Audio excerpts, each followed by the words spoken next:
On this cassette we're going to examine the Taimanov variation of the Sicilian defence.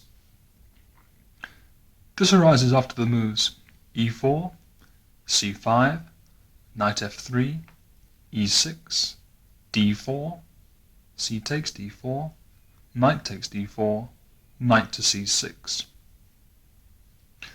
We're going to examine it predominantly from the point of view of the black player, that is to give him a complete repertoire against almost every possibility for white, including all the main lines and all the relevant modern theory. The Taimanov takes its name from the Russian grandmaster Mark Taimanov, who was also a very successful concert pianist, who developed the system in the late 1950s and early 60s and used it with great success. In the Soviet Championship in 1963 he scored 7.5 out of 9 with this system as black. One of the features of the Taimanov that distinguishes it from its close cousins, the Scheveningen and the Najdorf Sicilian, since many of the positions can be similar, is that black will often delay the advance of the d-pawn in this opening. Indeed, he may often defer development of the king's side to a great extent, concentrating on a queenside fianchetto, and the moves a6, queen to c7, and b5 often follow very early in the game for black. White, on his fifth move, will almost always play knight to c3 here. The only really dangerous alternative for white is the move 5, knight to b5, which we've been examining on side 2. This move envisages either forcing black to weaken his queen 4 square, or to follow up the move pawn to queen bishop 4, pawn to c4, implementing a Maroczy bind, white hoping to exploit his space advantage those two pawns in the centre give him. On this side we'll start to look at the variations coming from 5, knight to c3. Before going on to that, let's just point out some of the less usual alternatives for white here. F5, bishop to e3, black may, if he wishes, go into similar Taimanov systems with the move a6 or queen to c7, but the move 5 d5 is perfectly good against bishop e3. Black should be quite willing to accept an isolated queen's pawn there for active play. Also the move 5 knight f6, knight c3, and then d5 is very satisfactory for black. Were white to exchange on c6 at move 5, black can recapture with the b pawn, follow up with d5, bishop d6, knight e7. With his centre strengthened by this exchange on c6, black should not be worried by that fifth move, knight takes on c6. And so, having pointed out those slightly unusual alternatives for white at the fifth move, let's now go back to diagram 1 that occurs after 5, knight to c3. Well, black has two main choices in this position if he wishes to establish a Taimanov Sicilian. He could play the move d6 here, which would most likely lead back to lines similar to the Scheveningen variation of the Sicilian defence. But as I already said, the characteristic of the Taimanov defence is that the d-pawn is often left at base for quite a while. So at move 5 for black, two moves that are most usually played are 5 queen to c7 or perhaps 5 a6. We're going to look at both these moves. Start with the move 5 queen to c7.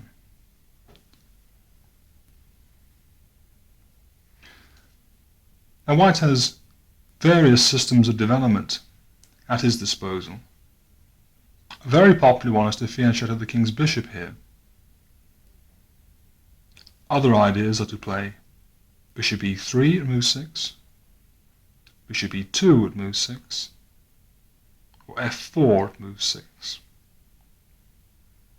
Other systems of development haven't been very popular here. to play the bishop to c4, for instance, is totally pointless in this system where there's no possibility of white generating any play at all down the a2 to g8 diagonal. You should note in passing that the seemingly tempting move knight on d4 to b5, which seems to gain time, may in fact lose time. Black will retreat with queen to b8, and this seems to be very annoying for black, but note the white knight can easily be kicked away with a6. So after that move 6 knight d4 to b5, queen to b8, black can anticipate playing a6 later on, and b5 having lost no time at all. And in case white is tempted to try and profit from the position of the black queen immediately with the sequence knight d4 to b5, queen to b8, g3, intending to follow up with bishop f4, this is not sound. After a6 from black, the move bishop f4 would lose a piece to e5, with both the knight and the bishop attacked. So let's commence our study of the Taimanov Sicilian with analysis of the move 6 g3. Well, after this move 6 g3, black will usually play the move 6 a6. The move 6 d6 is certainly a possibility there. We're going into positions, as I've already said, with this early moving of the d-pawn, of a more Scheveningen type character. So we'll play the Taimanov move 6a6. Of course, white will carry on with 7 bishop g2. And now the move 7 knight to f6 for black. White will usually then castle on the 8th move, and black can carry on with the move bishop e7, still deferring movement of that d-pawn. Well, white has several possibilities here. He can exchange on c6 and follow up with a queenside fianchetto. After knight takes c6, b takes c6, b3. But by castling, black is under very little pressure then, and can arrange his central pawns as he likes, with the move d5, or d6 and e5, or even rook b8, d6 and c5, should he so choose. Another possibility for white at move 9 is the move knight c to e2. Here again, white is hoping to follow up with b3, bishop b2, and in particular the move c4, establishing this Maroczy bind type of position. So after the move knight c e2, black can play castles, and if then b3, d6, bishop b2, bishop d7, c4 for white, rook a to c8 for black, and black is already threatening in inverted commas to play the move b5, for if pawn takes pawn, then knight takes d4, knight takes d4, a takes b5, and with this freeing move b5, black has acquired more space, broken down the Maroczy bind, and equalised the game. So if you go back to the position of diagram 2, another 9th move for white here, and the move which has been regarded as the most dangerous for black is the move rook e1. This has the very clear idea of taking on c6 and following up with a move e5 when the black knight is kicked to a square it doesn't really want to get to. Now the most natural reply to rook e1, I think you'll agree, is the move d6. However, this proves unsatisfactory because at the surprising point knight takes on c6. Of course, black can't recapture with the queen because of e5, so he plays b takes on c6. And then the move 11 e5 is nevertheless strong.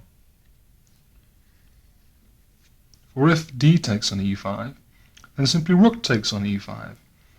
And if black takes that rook, then white will take on c6 and take the rook in the corner, winning a pawn. So in that position, after rook takes e5, black's queenside pawns are a little ruptured, and he has no real compensation for that. So white has a small but clear advantage there. This continuation, 9 rook e1, posed several headaches for the players of the black pieces throughout the 1970s. But an interesting plan, a very interesting plan for black, has developed for this variation. Black will often leave his king in the centre. He starts with the move 9 knight takes d4 after rook e1 from diagram 2. Of course, white recaptures with 10 queen takes d4, and then the move bishop to c5. For black intends to put his pawns on d6 and e5, and therefore this bishop takes up a more active post. Now white can retreat this queen, but a more accurate move is the move 11 bishop f4, attacking the black queen, for if black was now to take on d4, then bishop takes c7 would leave white slightly ahead in development and therefore better off. Similarly, the move queen takes f4 is met by queen takes on c5, followed by e5, and white is winning. And so after this move bishop f4, black must play 11 d6. But that's no real problem, since he wants to play the move anyway. Now white will move the queen back, and d2 is the most natural square. Now it's very tempting to play something like knight g4 to e5 here. However, things may rebound. After knight g4, rook to e2, knight to e5, there's always the embarrassing possibility for black of the move b4 appearing at some stage. After bishop takes b4, knight to d5, wrecking the black position. So after 12, queen to d2, a better move is the move 12 e5 for black. Now black has given himself a weakness at his own queen 4 square, but in many Sicilian systems he is prepared to cede himself this for active play. Now were white to play 13 bishop g5 here, then black should answer 13 bishop to e6. If white took on f6 then, and black recaptured, the position is equal. The opposite coloured bishops equalise the position, and white has to bear in mind the possibility of black playing bishop to b4, followed by bishop takes c3, smashing his pawns up, and also bishop to d4 with the same idea of smashing up the white pawns on c3. And those double pawns on c3 are far more vulnerable than the black pawns on f6 and f7, because of course they're on an open file. And so after that long parenthesis, the move, instead of bishop g5, move 13 bishop e3 has been seen far more often. Now black plays the move 13 bishop e6, and after the very direct and obvious reply of 14 rook a to d1, completing development by placing a rook on an open file, black has something of a dilemma. If he plays the move rook d8 here to protect his d-pawn, he moves the rook away from its most natural and aggressive post, i.e. the c-file, as so often in the Sicilian defence. And therefore, another method, a quite surprising method, of defending the d-pawn has been suggested and played with some success, and that's the move 14 king to e7. Now there are some drawbacks of posting the king in the centre, but in this particular position it's by no means easy for white to blast his way through there. And black envisages playing the move rook h to d8, then king to f8, or perhaps leaving the king as it is. In the meantime, there is the incidental threat of bishop to b4 for black, again smashing up those white queen bishop pawns. And so the move 15a3 has often been played in this position. I've had this position several times with black with great success. Now the move 15 rook h to d8, the king is now free to move, and a successful, or indeed pointful, plan for white isn't obvious. So the idea of h3 to move the king to h2 and then f4, f5 suggests itself. Note that the immediate f4 even loses for white to the reply knight g4. And so h3, to preface that, has often been played. And now black can complete his development with the move rook a to c8. This is a very typical lineup for this g3 fianchetto variation. Now the move King h2 makes a great deal of sense. And after b5 for black, I think we'll leave off our analysis of the opening here and conclude that this position is highly typical for this g3 fianchetto variation with the move 9 rook e1.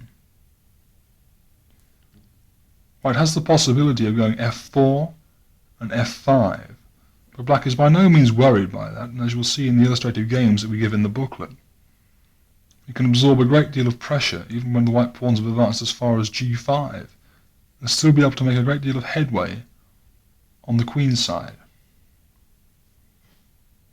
So there we'll leave off this rather long note to the move 9 rook e1. Now please play back to diagram 2. And there is one other possibility for white here. It's not a dangerous possibility, we'll simply note it. How black can get a rather comfortable game. And that is the move 9 knight from d4 back to e2. And as one might expect, such a retrograde looking move doesn't put a great deal of pressure on black. And the most natural move for black, and the best one, is to castle. And white has a variety of plans at his disposal. Again, the fianchetto of the queen bishop suggests itself, though it's not very effectual. The idea of 10h3 has also been played. And black can prepare the move d5 here, very aggressive idea, but in view of white's rather passive play it suggests itself with a move 10 rook d8, or you can also just play d6, or indeed just 10 b5. You'll find an illustrative game, Spassky-Ribley from Tilburg in this line, where black was very comfortable throughout the whole game. Indeed, it's safe to say that at the present theory, and I can't think of any possibilities that have been overlooked for white, the only move to put any pressure on black at all is 9 rook e1. And we have this very interesting plan with knight takes d4, bishop c5, e5 and king e7.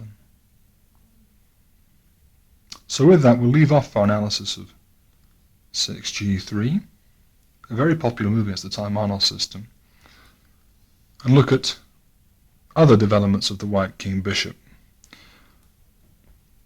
Well, as we've said, 6 bishop c4 isn't very sensible. 6 bishop d3 has the drawback of losing a knight, and 6 bishop b5 is just plain ridiculous. So the only real move is 6 bishop e2. Now there are very, very many transpositional possibilities in this opening. As I've said before, and probably will say again, black can slip into a Scheveningen Sicilian almost whenever he wants to by asserting the moves d6 and a6.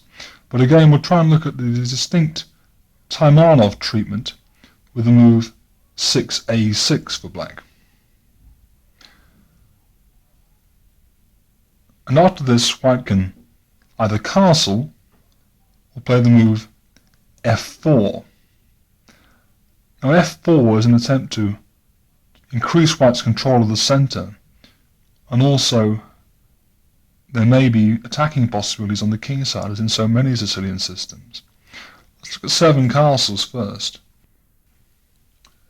Now the 7th move for black, which is most in the spirit of the Taimanov system, is the move 7 pawn to b5, immediately initiating his queenside fianchetto and the space-gaining pawn move on the queen side.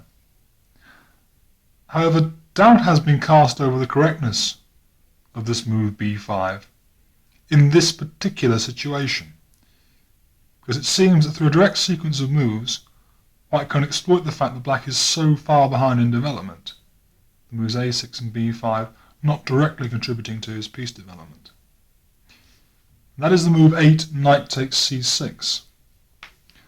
Now whenever black plays b5 in the Taimanov system, he must always reckon with white capturing on his c6 square. Now normally, black will wish to recapture with the queen, since this will keep open the two important lines, the c-file and the a8, h1 diagonal. In some instances, he can consider transforming the pawn structure with the recaptured pawn takes on c6, often following up with bishop d6 to e5, if he has time to implement that.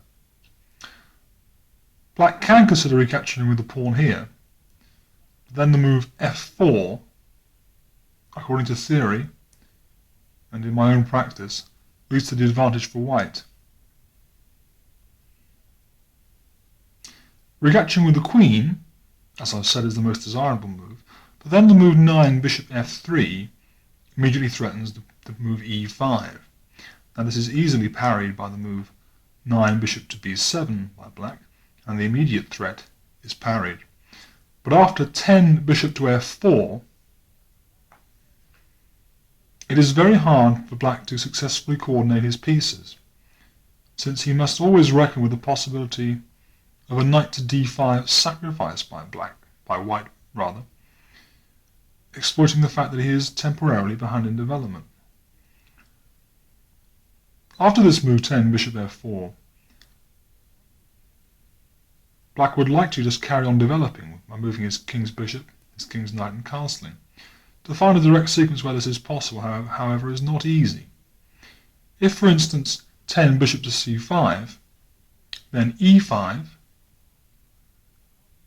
queen moves, bishop takes, queen takes on b7, and then simply rook e1 for white, and black is hard pushed to find an answer to this knight e4 move coming up next. If you now return to the position of diagram 4, other moves in place of bishop b7 don't seem to work either. The move 9 queen to c7, equally avoiding this threat of e5, winning the rook in the corner. White will play rook to e1. And if then bishop to b7, white can play a highly thematic sacrifice, the consequences of which aren't entirely clear but are extremely dangerous for black. He can play 11a4, and of course black will respond with 11b4, and then knight to d5. Well, black takes this, he takes d5. And white recaptures, of course, he takes d5, discovered check. And then it's very hard for black. Anything put on e7 will meet the reply d6, of course, so black must play king d8. But then d6 comes anyway. And black can't take this pawn without losing back his piece through bishop takes on b7, leaving white with a monstrous initiative. So after d6, black, if he plays queen to b6, will run into bishop e3. The position isn't entirely clear after that sacrifice, but it's extremely dangerous for black, and this probably invalidates the whole idea of playing 7b5. You may think it rather strange we spend so much time analysing a move we're not going to recommend, but it is crucial that you understand this. It's not entirely obvious, these veiled sacrificial threats against the black king.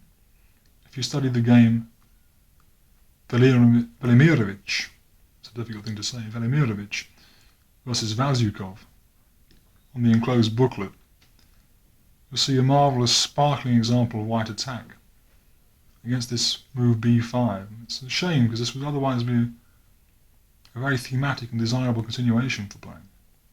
So if you go back to the position of diagram 3, after bishop e2 and a6, white plays 7 castles. We find we can't play our most desirable move, so we must find some other way of developing the black pieces.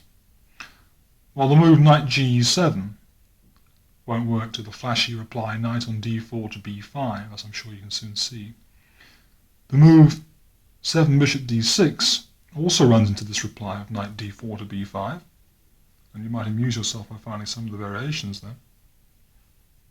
The move 7 bishop to b4, trying out most of the squares for this king's bishop, hasn't yet been seen in praxis, though it's not totally incorrect since similar ideas have been seen. And this might be worth some experimentation, though we have no material to go on. The most commonly seen moves in practice here are the moves 7 knight f6 and the move 7 d6. Well, as I said, the move 7 d6 or move d6 in this opening at an early juncture will often rob it of its individual value, and of course after that move it has become a Scheveningen, to which we refer to the other excellent work in this series in the audio chess library. The move 7 knight f6 is the most common one.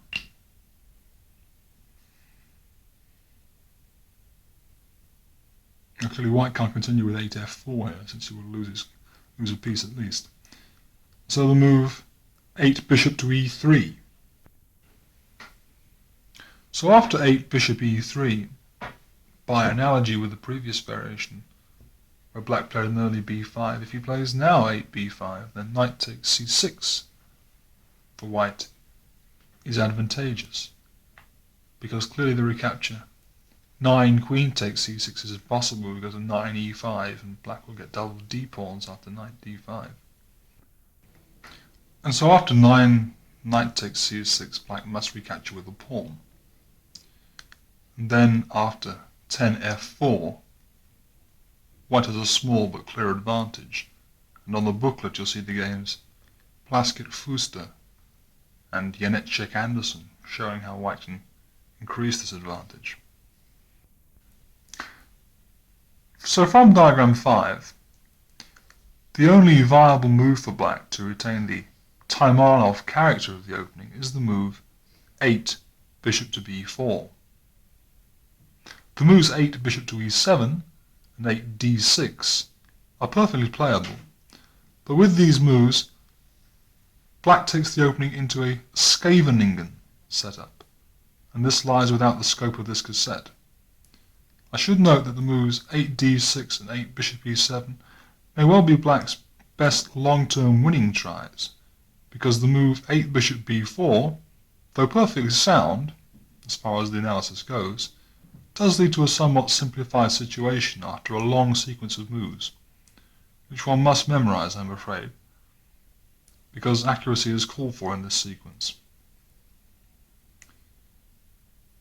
If one wants to play a system against 6 bishop e2 with the king's knight coming to e7 for black, then it's important that at move 5 one plays not 5 queen c7, but 5 a6. And this difference, a significant difference, will become clear on the second side of the cassette. So the move 8 bishop b4. Well, the move is motivated by the desire to win a pawn, the e-pawn. But it becomes apparent that black's moves a6 and c takes d4 have left some weaknesses in his dart squares on the queen side, which white can hope to exploit with the move 9 knight to a4. Rather a surprising move, but this knight can hop into b6. After the knight takes e4 now, white could play knight takes on c6, and if black took with either pawn, he would lose a piece to queen to d4. So he would be forced to play queen takes on c6, but then knight into b6, attacking that rook in the corner, so the rook must move, and then once again this queen d4 move from white, hitting that pawn at g7, as well as the free bishop at c5. Would give white a tremendously strong game. So I've gone a bit fast. If you'll play back to diagram 5, the moves 8 bishop b4 for black, 9 knight a4 for white, trying to exploit the b6 square. Then I'm going to advocate the move 9 castles for black, since as I've just shown you, grabbing that e-pawn for black isn't particularly good.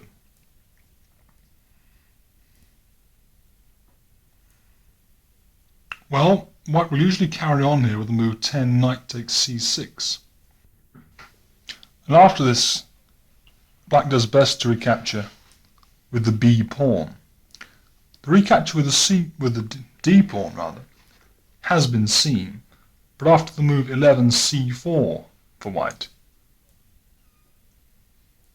white is on the way to establishing something of a bind on the position, and you have this rather cheesecake structure on the black queen side. And so 10b takes c6 is a superior recapture, following the general rule of captures towards the centre. Well, to justify his play now, white will usually continue with a move 11 knight to b6. And of course black's reply is totally forced, he must play rook to b8. And white, being consistent, will then take that c8 bishop off with 12 knight takes c8. Now it is possible for black to recapture with the queen here, defending his a pawn, but I'm going to recommend the move rook from f8 recaptures on c8. Now for white to make any sense of his previous moves, this long-winded knight manoeuvre from a4 to c8, he must now play the move 13 bishop takes a6, winning a pawn, but after the reply 13 rook to d8 from black, it is dubious whether white will be able to maintain that pawn for very long. His e-pawn is on prise, and black also threatens the move bishop to d6, simultaneously attacking the white h-pawn and discovering an attack on the white b2 pawn. Several games have reached this position, notably a game between Karpov and Smeykov from a crucial penultimate last round game of the 1973 Leningrad Interzonal. And white played the move 14 bishop d3. And black then, since the e-pawn is no longer on prise, played the other tactic I mentioned, the move bishop to d6, simultaneously attacking both of those pawns.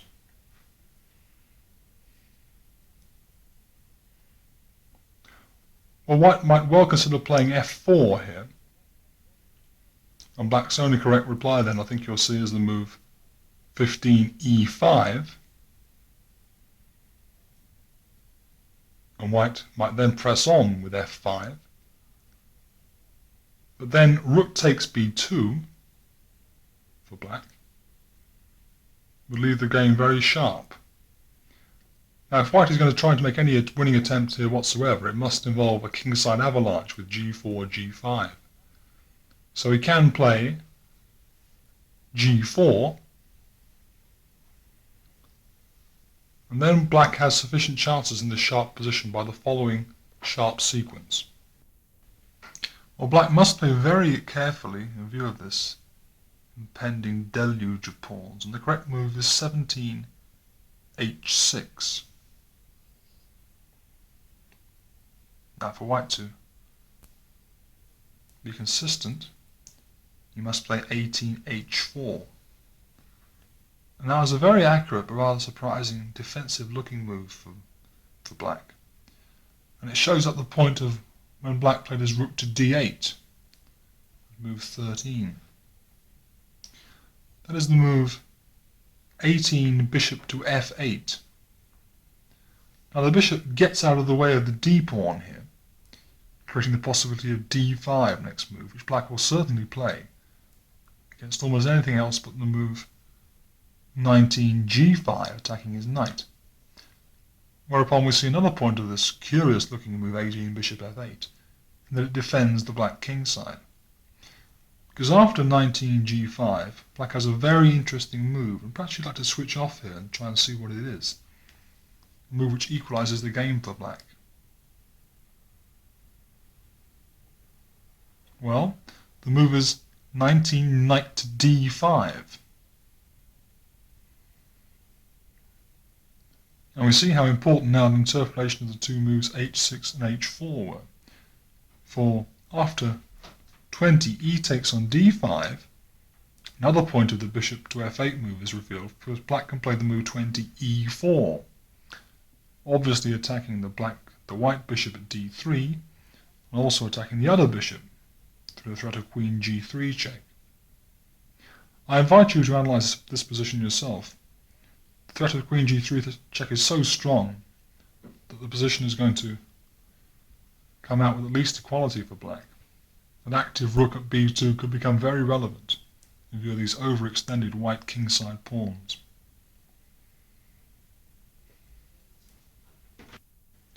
To refer back to diagram 6, we've just examined the move 15 f4 for white and saw black successfully defending, improving his position with the move 15 e5 in response.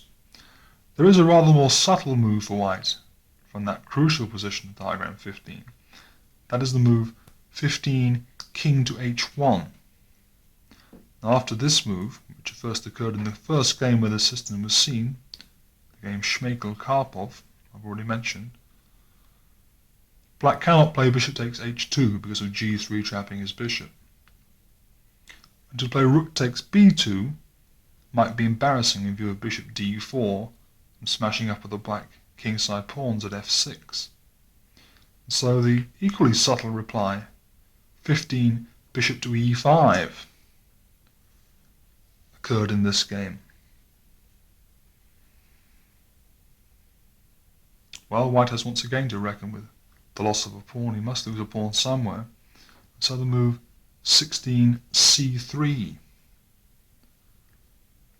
was played. A very subtle point to this move, and a very long tactical sequence is being initiated by this knight a4 move white played so far back at move 9. Well, to regain material, since white is now threatening to defend his b pawn, black must play 16 rook takes b2.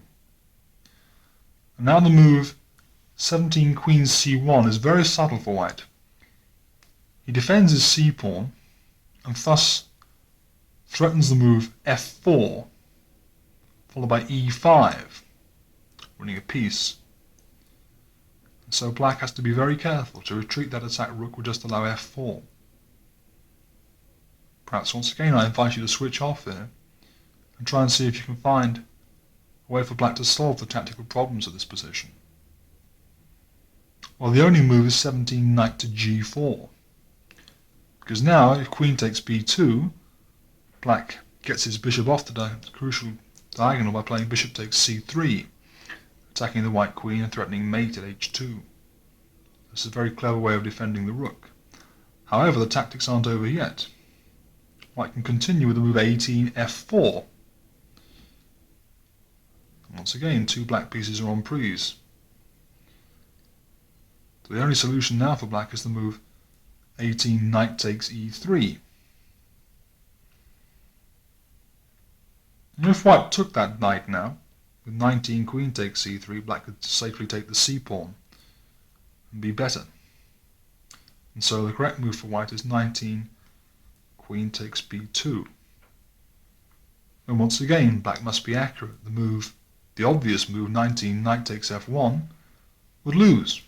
F takes e5. And the knight won't get out alive. So the only move is 19 bishop takes f4. Now white is the exchange for a pawn up here, but black is very, very solid. And were white to try and keep material equality with a move, for instance, rook f3, then black could simply move his knight to g4, with a marvellous position, total domination of the dark squares, possibly even stand better, despite his fractional nominal material deficiency. And so a better move, a move which occurred in the first game, Shmeikal-Karpov, and occurred 7 years later in the game Tal-Libertson from the European Team Championships of 1980, is the move 20 queen f2, still continuing the tactics.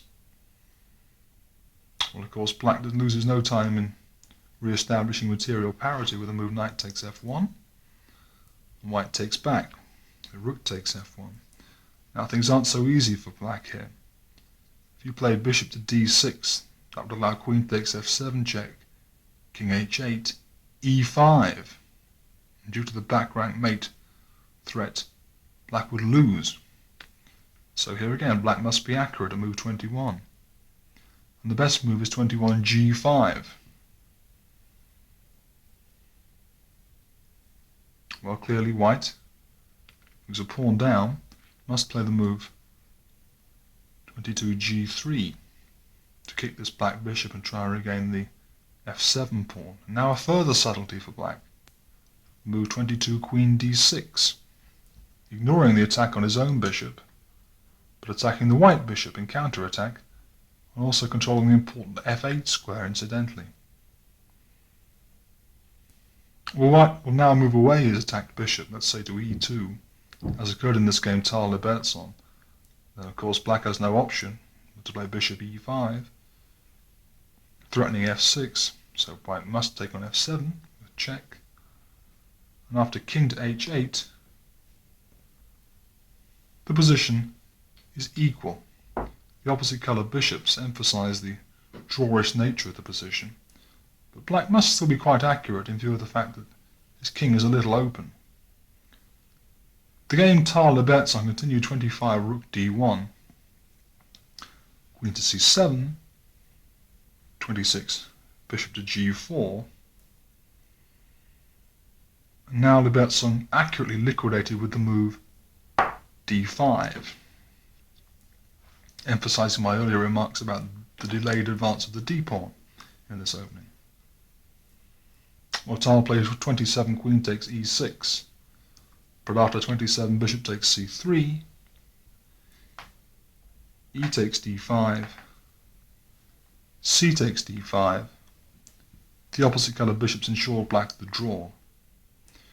Now that very, very long analysis, quite remarkable for opening theory, supports the conclusion that the move 8 bishop b4 is a sound system of play for black, but one has to dig very, very deep to support that contention. But please do bear in mind that the move 8 bishop e7 or 8 d6 going into a Scheveningen may well be a better winning try for black.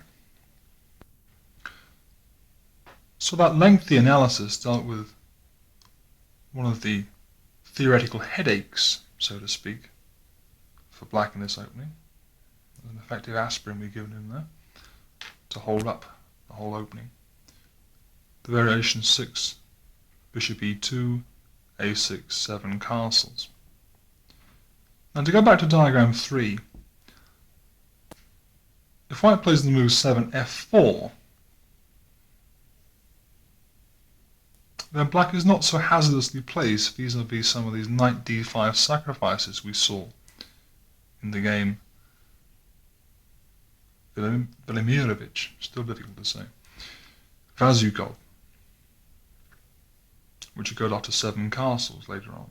So after 7 f4, black can get on with it on the queen's side with the move 7 b5.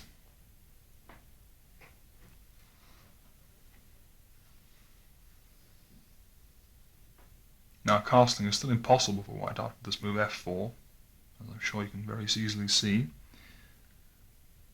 And so the move 8 knight takes c6, once again this capture occurring after b5, has been the most popular choice here. But after 8 queen takes c6, black is not faced with these dangerous possibilities, since the move f4 has not been such an aid to the white development as the move castles. Therefore it's perfectly acceptable to play 7 b5, 8 knight takes c6 from white, queen takes c6 from black. Now black intends to follow up with the moves bishop b7 quite clearly. His king bishop may go to c5, and his king knight will probably go to e7. But should white play the pawn thrust e5 early on, as he will be doing in some of the variations we'll be looking at, then black might well consider the development of his king knight via h6 to the newly created outpost after white moves e5, f5, a very secure niche for the black knight. So after f4, b5, knight takes c6, queen takes c6 from diagram 3, the move 9 bishop f3, once again with the obvious threat of e5. But this time black can parry it with the move 9 bishop b7. Theory considers this position totally satisfactory for black. We'll look at the most direct sequence of moves possible for white and see how black stands up to them. And note in passing that should white castle here, then simply bishop c5 check, king h1, knight e7 gives black a very swift, fluid and satisfactory development. The most aggressive and direct move for white is the move 10e5. With this move white vacates the square e4, which he hopes will become an outpost for a knight. Possibly that knight will get into d6 later on, However, theory says that black's position is perfectly adequate. Black queen will retreat to protect the bishop, of course, and c7 is the obvious square. Now it's a question of what white does. Should white castle here? Black has a variety of moves at his disposal. One should be wary of playing bishop c5 check too early, since one may, as we've mentioned in an analogous situation already, run into knight e4, hitting the dark-squared bishop and coming into that d6 point.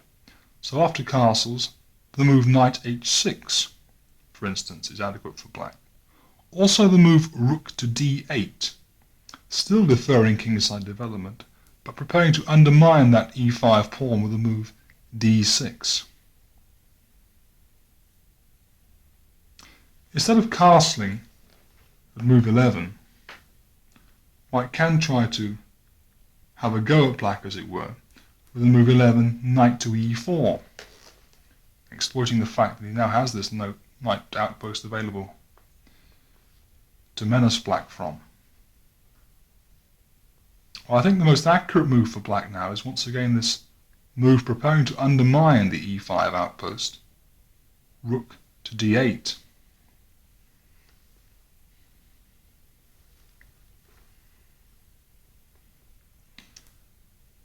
And now, this position hasn't occurred too often in theory. White has played queen e2, usually. And then black has proceeded with the move d5. While that move will give away the two bishops after the reply e takes d6 en passant, but nevertheless black retains a perfectly good position. However, black might try for more with the move 12 knight to h6 here. Recommended, but never yet tried, I think. And after knight h6 he envisages a subsequent bishop to e7, castles, and then either of the undermining thrusts f6 or d6, equalizing the game.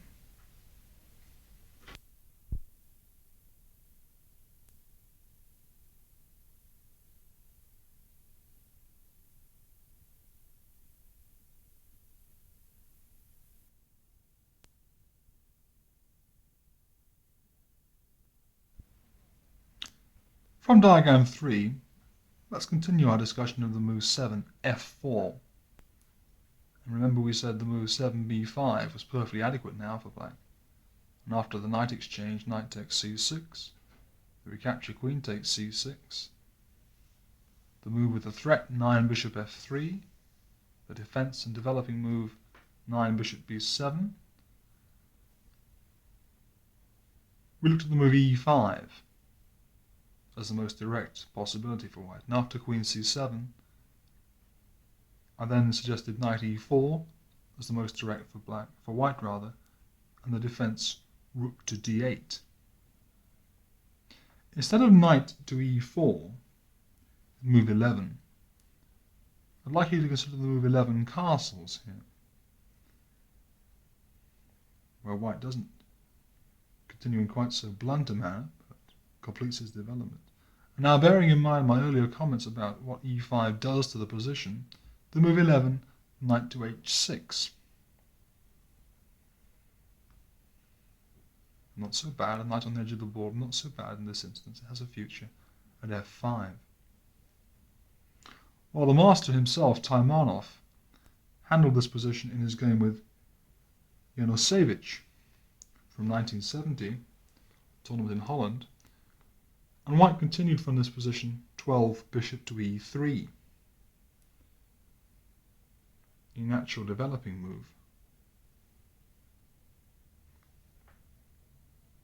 And Taimanov played the very accurate move rook to d8, which you've already seen, and the idea is the same, to undermine this white e-pawn. If black can play d6 and d takes e5, well that white e-pawn rather will be isolated and could become a weakness. Janosevich played the move 13 bishop f2, and this manoeuvre certainly doesn't strike me as being very menacing to black. And with 13 d6, Taimanov was well on the way to getting a very good game. 14 queen e2 was played, then Taimanov accurately exchanged on f3, Clearly white couldn't consider for an instant taking with the pawn here, as after knight f5 he would be positionally lost. Capture with the queen, 15, queen takes f3. And now, all as predicted, this pawn exchange, 15, d takes e5, f takes e5, and black didn't greedily grab that pawn because of bishop queen c6 check, but played the very accurate move 16, bishop to c5, intending to castle next move, and this isolated e-pawn for white, unless white can generate some attacking chances through that advanced pawn of the e5, will prove a headache in any endgame, and indeed in the subsequent middle game. And in fact, in this position, after 17 moves, white plays 17 rook a e1 to protect the e-pawn, and black castled. Black is a little better, despite his off-place knight, which can soon be brought back into the game. Now I said that the move 7 castles from diagram 3 was the most theoretically critical. This is an example, quite instructive example, of how black got on with play on the queen side with a swift b5. It shows the resources and strength of early queenside play for black in this variation. I now want to consider systems where white plays an early bishop e3, probably at move 6. He can combine this move with a number of ideas. Again, he can castle quickly, but here black is still well placed to play an early b5, as we'll see. He can combine it with bishop e2. There again, there's nothing to stop black playing a swift b5 and getting active play. He can combine it with bishop to d3, and this is another system entirely, which we'll look at.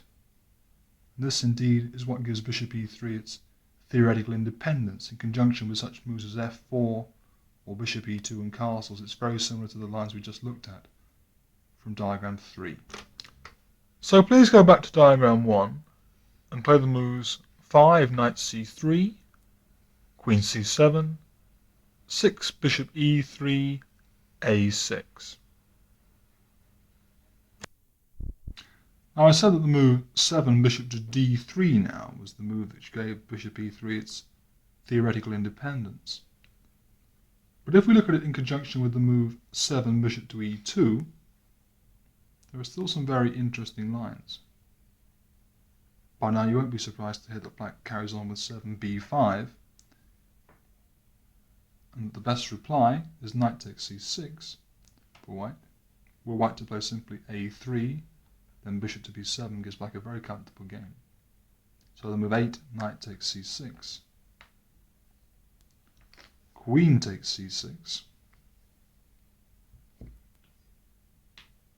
and black is on the way to getting a very comfortable game. So once again, white will try this possibility of trying to exploit the h1 to a8 diagonal, the position of the black queen there, with the move 9, f4. And were black to play b4 now, then white might well consider playing the move bishop to f3, a very sly move, since pawn takes c3 will lose the exchange to e5.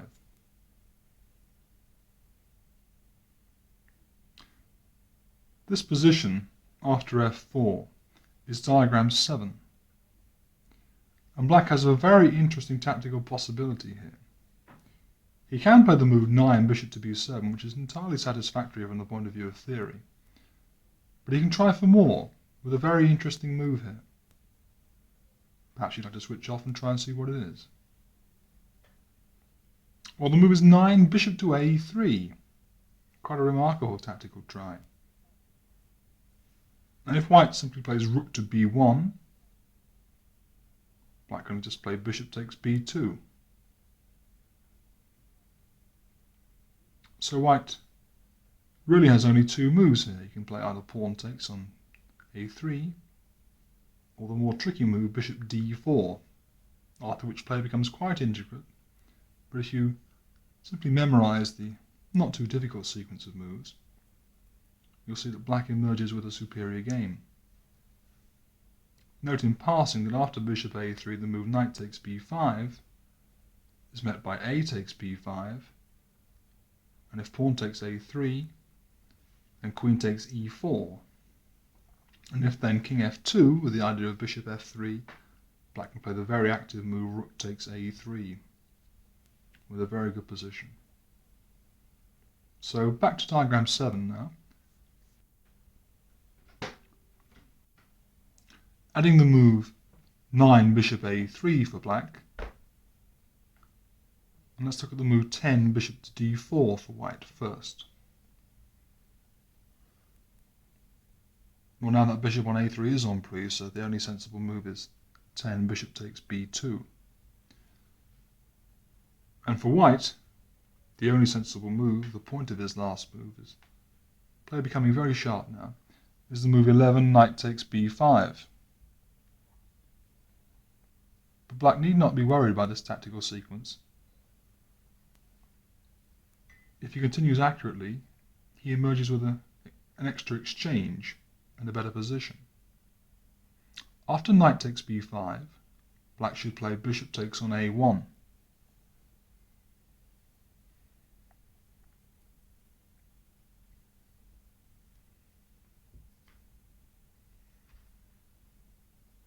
And white must recapture with bishop takes a1.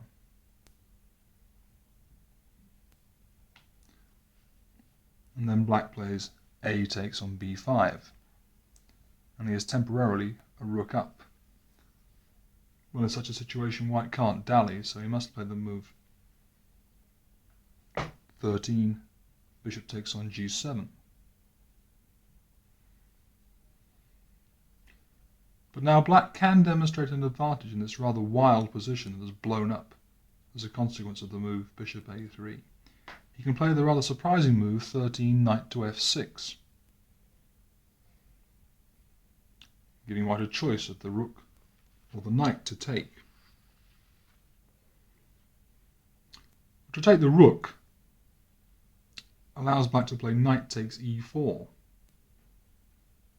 with a superior position, since the white a pawn is also on prise, and the bishop on h8 a bit out of play, and black can quickly develop pressure down the long diagonal.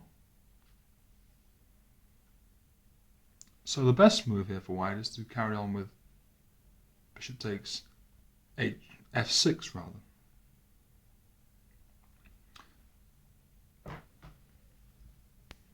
Well, now he's just an exchange down, and black can't leave that rook on prise, of course, so the move rook to g8 should be played.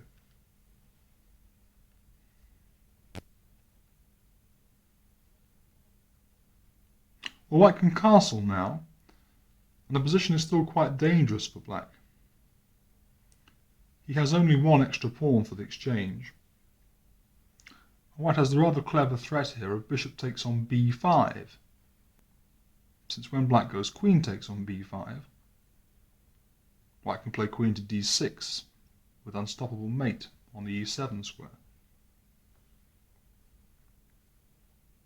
The most accurate move now for black is the move 15 bishop to b7, although the move 15 queen takes e4 is also playable. Well, after 15 bishop to b7, black is on the way to organising this rather shabby position that both sides have, and so white must try with immediate tactics to justify his play.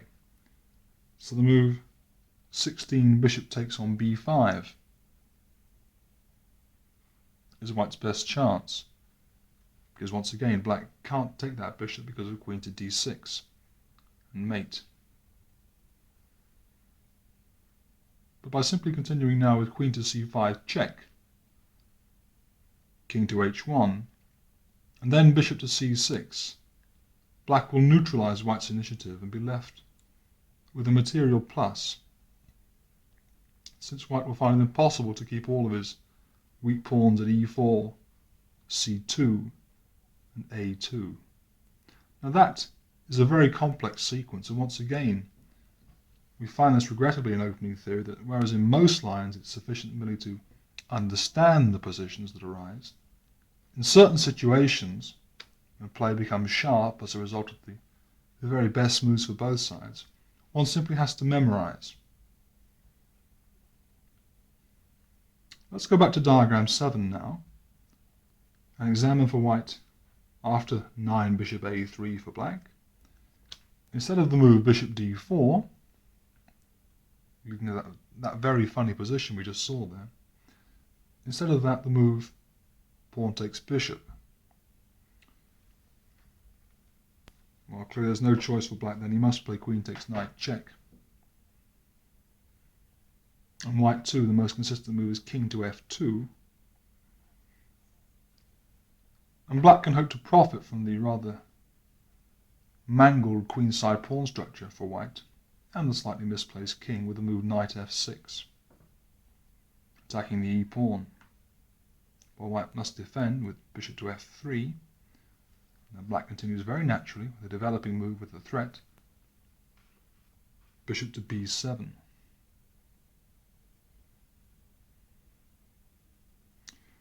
Well, an attempt has been made to sacrifice a pawn with the white pieces here for some positional pressure. It may well be white's best idea. And it starts with the move 13 bishop to d4.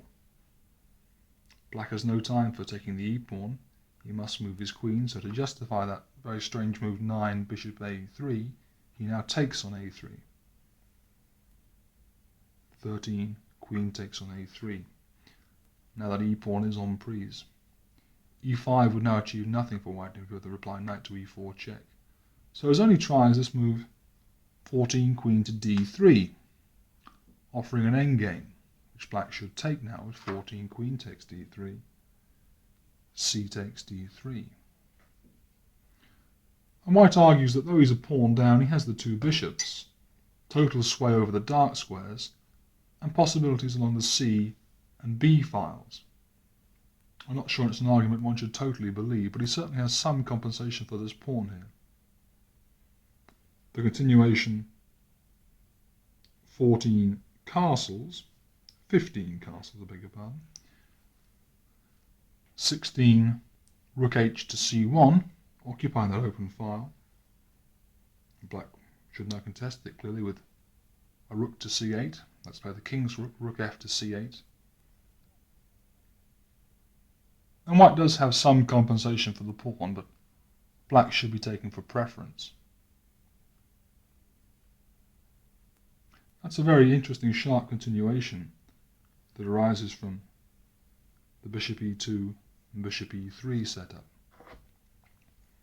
If you find those complications rather hair-raising, you don't trust them entirely, please note that the move from diagram 7, 9 bishop to b7, is also perfectly adequate for black, leading to a typical Taimanov setup. Well, having completed our survey of the bishop e2 ideas for white in the Taimanov, let's now move on to what is the primary aim of the move 6 bishop e3. That's to put the other bishop alongside it with the move 7 bishop to d3. Now this system had a great deal of popularity with such players of the white pieces as Tal and Spassky, particularly in the 1960s. Lately it's fallen out of favour, for it has been shown that the most natural and desirable move in the Taimanov, as we all know by now, the move b5, can be played immediately, and this leads to a satisfactory game for black. After b5 we have diagram 8, and white will usually continue with knight takes c6. White can play more, shall we say, calmly or insipidly with castles there, or knight to b3, and all of these moves have a high transposition factor, as it were, because with knight b3, white will often follow up with f4 and queen f3. Now if you look at the positioning of all the white minor pieces and the queen, you'll find it easy to understand why this is referred to as the three-line setup. It's a very ubiquitous formation for white. It can be employed against many, many different opening systems. Scheveningen, Taimanov, the Kahn variation, for instance. And therefore it's quite popular, one may well meet it. I hasten to add, I find it thoroughly innocuous, And we'll quote several games where black, by very sensible play, equalises comfortably. At the moment, we'll look at the move 8, knight takes on c6. The familiar reply by now to the move b5. Well, consistent with what we've seen before, black will take with the queen. And there's very little possibility of the white bishop going to f3 in this position. White could castle now, with move 9, as he has done in several games. And black, faced with no immediate threat or pressure to his position, might just as well play 9 bishop to b7, consistent with the general view in the Taimanov that one develops the queenside pieces first and then gets around to the kingside. Though please bear in mind the exceptions to this rule. Well, white always has to reckon with the possibility of b4 here, especially if black develops his king's knight to f6. And in view of that battery on the long diagonal, he certainly can't play e5. So the move 10a3 is quite a comfortable move for white. He wants to remove forever the possibility of that knight being kicked away from its nice post at c3. Black could play knight f6 now, with an equal game, I think, to follow up with bishop c5 perhaps, or d6, reluctantly moving the d-pawn, and bishop e7. I'd like to suggest another idea with 10 knight to e7.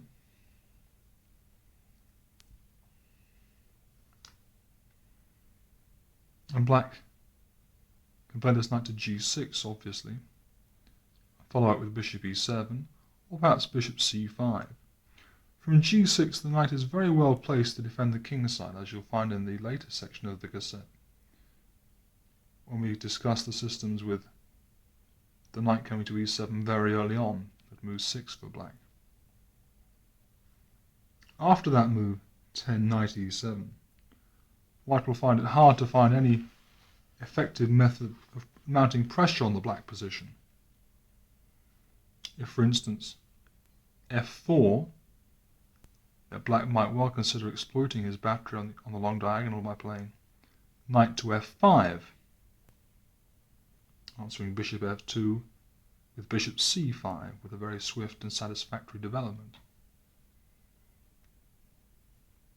White can try and put pressure on black with the pieces with the move, instead of f4, the move 11, queen to g4.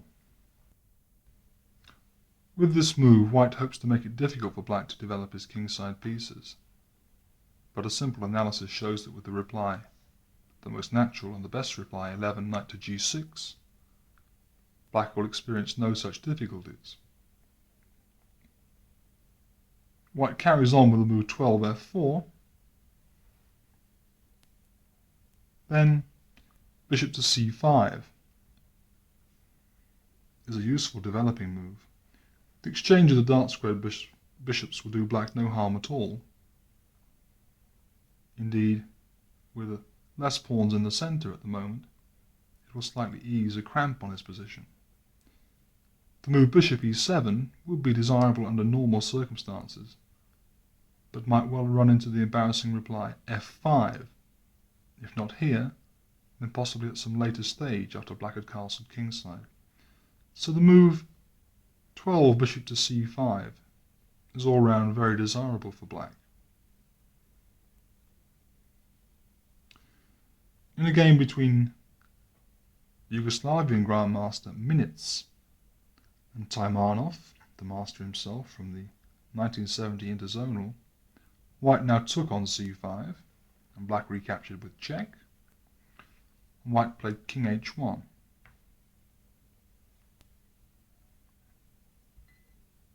And now, at move 14, this is by no means unusual in the Taimanov variation of the Sicilian defence. At move 14, black castled. Well, any dreams white has of playing for checkmate on the king side are likely to be dashed. The only move he has to make any aggressive gesture is the move f5 here. But black will simply reply with knight to e5, and this knight is now a magnificent piece, which can never be dislodged. If white then plays queen g3, the reply f6 by black will defend his knight and also prevent the possibility of white advancing his f-pawn. And with that marvellous blockading knight in the centre, black certainly stands better there. If you'd like to refer back to diagram 9 now, in the game Minutes Taimanov, which reached this position, white did not play f5, but played 16 rook a to e1, completing his development, still harbouring some ambitions towards the black king. Well, Taimanov might well have played 16 f5 now.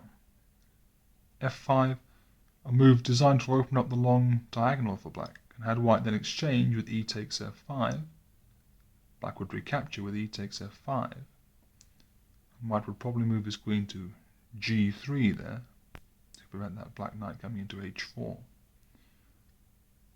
Black would have had good chances in this position. He has created a supposed weakness with his isolated queen's pawn, but it's hardly tangible since white can in no way put pressure on it.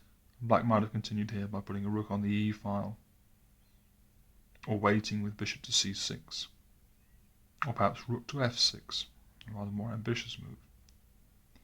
In fact, from diagram 9, after 16 rook a to e1, Taimanov played the very flexible move f6. Now with this move he intends to meet any advance of a pawn by white, i.e. f5, of course with knight to e5, and he also intends to meet the move e5 at some stage, probably with the reply f5, keeping the lines closed on the king's side. Now by playing f6 first, after eventual e5 by white, black then playing f5, of course white cannot take on passant now.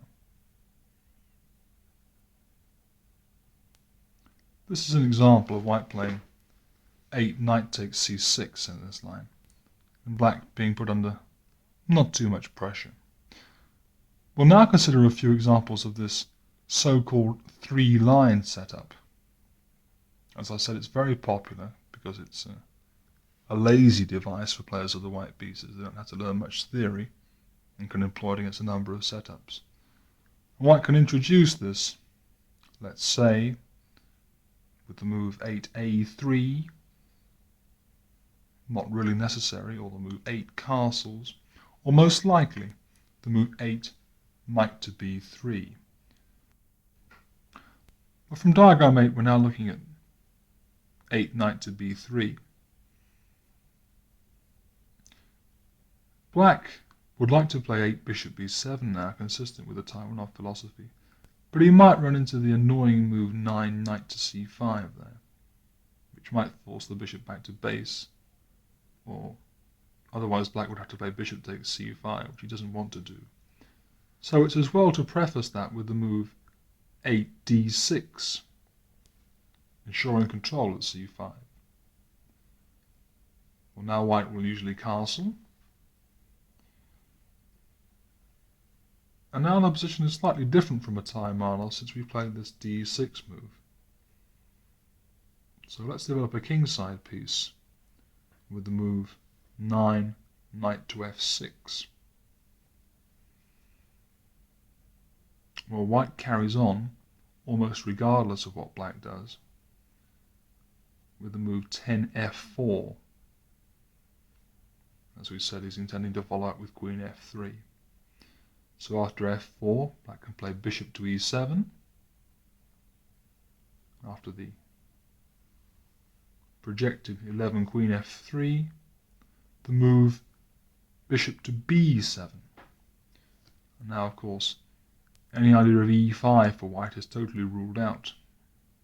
That black bishop striking against the white queen.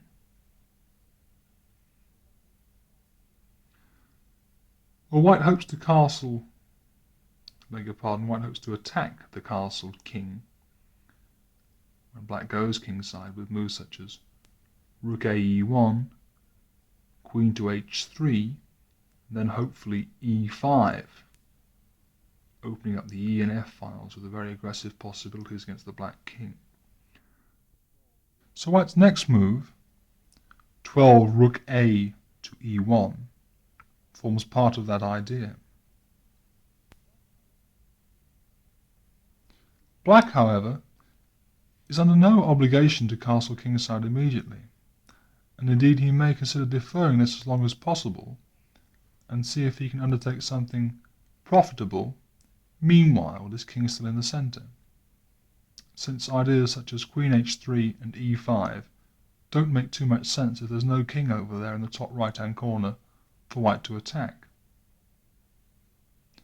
Therefore, black might well consider playing the move 12 knight to b4 here, a move which will often crop up later anyway, which usefully intends to get rid of one of white's most dangerous potential pieces, the king bishop. White can achieve little more than to force black to make this desirable exchange by playing the move 13a3, when of course black captures on d3 and white recaptures. Now in this slightly new situation, the c-file is now open, and the potential hazards to the black king are considerably reduced as a result of this exchange of minor pieces. And black might well consider just playing the move 14 rook to c8 here, still deferring castling, hoping that in the long term his advantage of the two bishops will give him the better game. We're following now my game with Liao from the World Junior Championship 1979, and after 14 rook to c8, white came back with his queen's rook to contest the c-file with 15 rook c1. So of course black got out of the way with 15 queen to d7. White now played 16 knight to d4. Well, for the next 15 or so moves, black naturally increased his advantage. You'll find the game on the enclosed booklet, until I made a horrendous error and had to swindle my way to victory. We're also giving us another game, Libertson versus Korchnoi, where Korchnoi interprets the variation in quite striking fashion with some amazingly aggressive play for black. And another game where the Soviet master Stein shows just how the black pieces can be handled with great skill, first snuffing out any possible attack for white, and then coming out from his slightly cramped position to score a fine victory. Well, with that we conclude our analysis of all the main systems that arise for white after 5 knight to c3. If you'd like to refer back now to diagram 1, we'll just show a slight curiosity here in move order. The game Soltis versus Plaskett from New York 1979. White played 5 knight c3, and in accordance with the repertoire we've outlined here, I played 5 queen c7, and white played the slightly unusual move 6 f4. Well, I played 6 a6, expecting transposition to some of the not too dangerous systems we've seen if white should play 7 bishop to e3 or 7 bishop to e2. But apart from those conventional moves, 2 games have reached this position where white played 2 rather strange moves. I mentioned my game with Soltis. Let's look first at the game Karpov-Planinch, where Karpov was black, Planinch-Karpov, and white played knight takes on c6. Not a very logical move, since black could have considered taking with either pawn here, but he played the natural Taimanov recapture, as we've seen so many times, he took with the queen. Planets then played 8, bishop to d3, and in accordance with the principles of the Taimanov, Karpov got on with active queenside play with the move b5. While planets continued this rather strange setup with the move queen e2, Karpov carried on with a consistent move, bishop to b7. After 10 bishop to d2, Black availed himself of the opportunity to develop his king's bishop on its most active diagonal and played 10 bishop to c5. Well, Black intends to follow up with knight e7, castles, and then hit the centre in any one of a variety of ways. d5, or possibly f5, or possibly even d6 and e5. Opponents cut across White's ideas, but in a rather unsatisfactory way, with the move 11 queen to g4, threatening simply queen takes g7. This was easily met by 11 g6 from Karpov.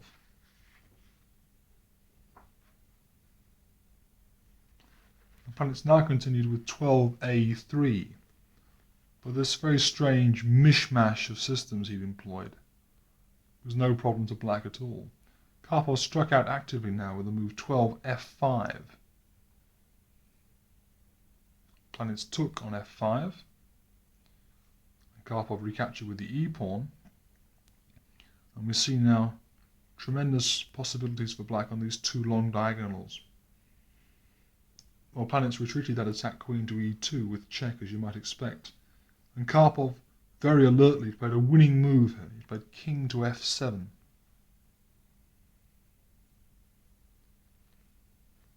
And White has insuperable problems. He's threatened with queen takes g2, and also rook to e8, exploiting that pin on the e file. And Black is already winning in this position. Now, if you'd like to refer back to diagram 10, I said that there have been two strange knight moves played here. And the other one, not 7 knight c6 as planets played, but 7 knight to f3. This occurred in my game where I was Black against the American international master, now a grandmaster to do him justice, Andrew Soltis, played at New York 1979.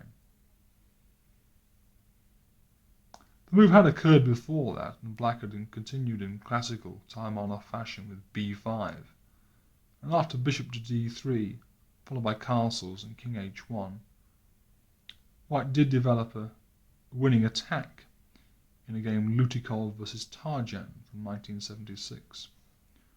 Well, that may be so, but Black's position must be inherently sound after the reply b5.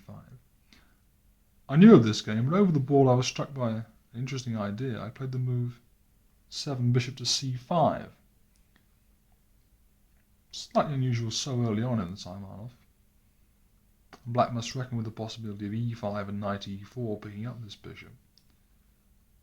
But I was interested in following up with ideas similar to Basman's rather strange idea in the Sicilian of knight g to e7, and then possibly f5, though I wasn't really sure if I had the courage to play that. Well, after 7 bishop c5, Soltis, who's a very sound positional player, followed up with 8 bishop d3. Had he played 8 e5, there was the interesting possibility 8 d6, and if then knight to e4, then 9 d takes on e5. For if White captures the bishop, Black can get his piece back with queen to a5 check. Anyway, he played 8 bishop to d3, and Black played 8 knight g to e7. And White, wanting to get rid of this annoying bishop stopping him castling, played queen to e2. Black could probably have castled here or played b5. I in fact chose a more simplifying move. I played knight to d4. White exchanged. I recapture with the bishop. And it's safe to say that black has equalised here. You can continue with castling, and d5 is one method of arranging his pawns, also simply playing the pawn to d6, as I did in the game. And you'll find the conclusion of this game with its marvellously exciting endgame. Not part of the cassette, but still interesting nevertheless, on the enclosed booklet. With this, we really leave behind all variations that arise after knight c3, apart from those where black develops the knight on e7. We'll be considering them last of all. And now we move on from diagram 1 with an equally, or perhaps even more common move for white at move 5 in the highest levels of the game. That is the move 5, knight to b5.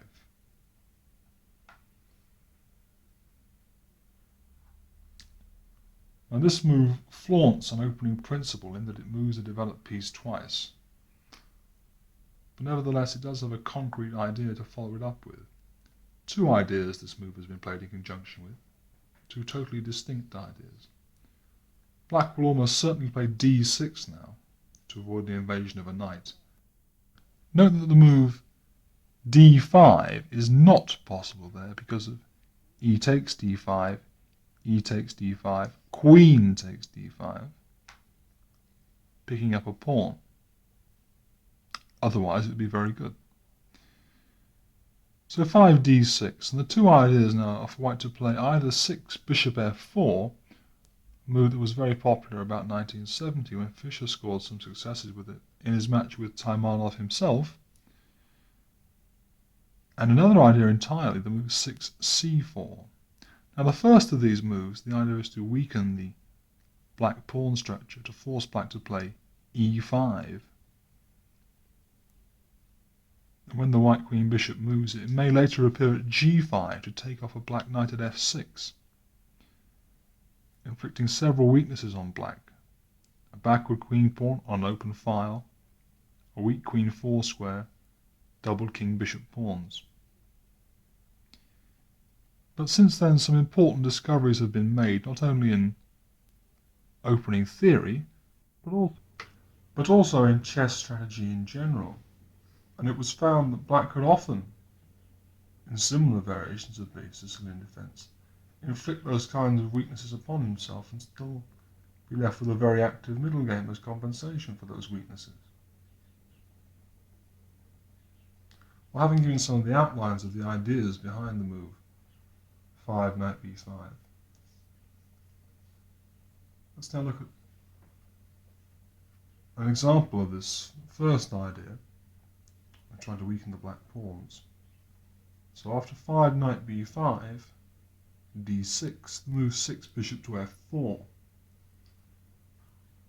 clearly black must play the move e5 now.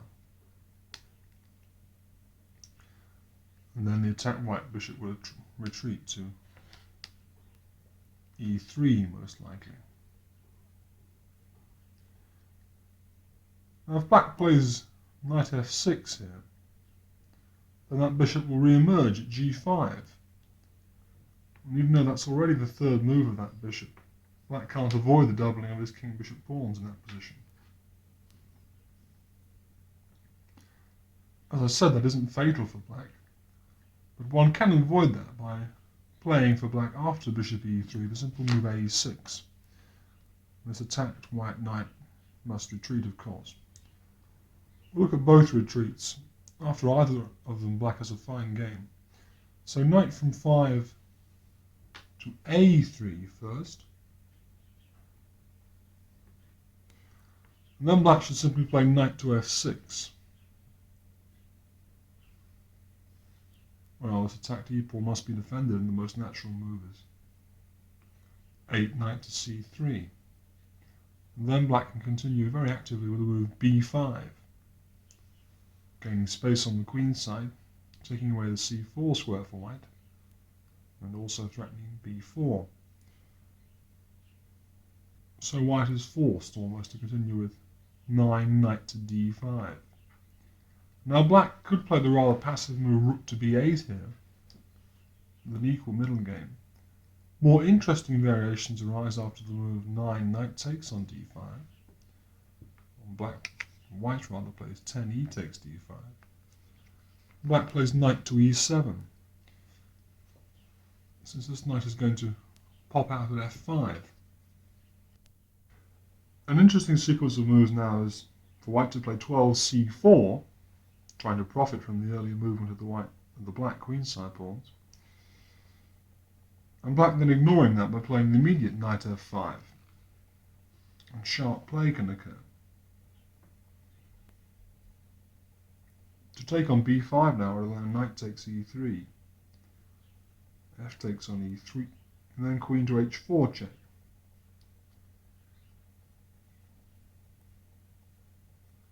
White must play g3 then. Black can then play queen to e4. And then white can consider playing queen to c2. Since if he takes that rook, white does check to pick up the rook in the corner. Well, this position did occur in a game between Yugoslav master Karaklaic and the British junior Lee, 1976. And after queen takes e3 check,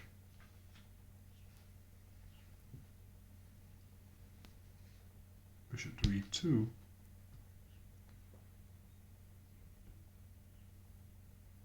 bishop to g4, queen to c6 check, king to e7. Karaklaic took play into an interesting endgame with the most surprising move, queen takes d6 check.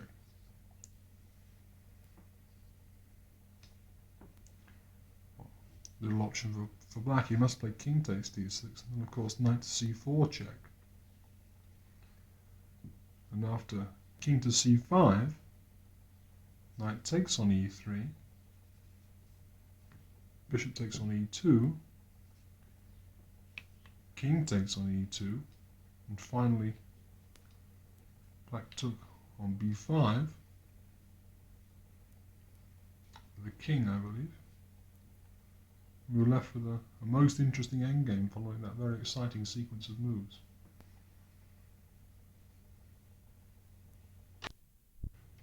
If you go back now to diagram 11, we just looked at the move 13c takes on b5 for white and saw that very sharp sequence occurring.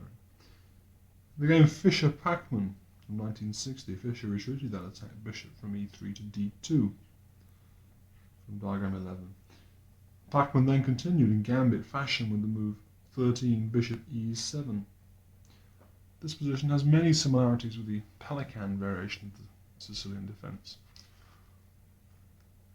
Well, after 13 bishop e7, Fischer took what was offered with c takes b5.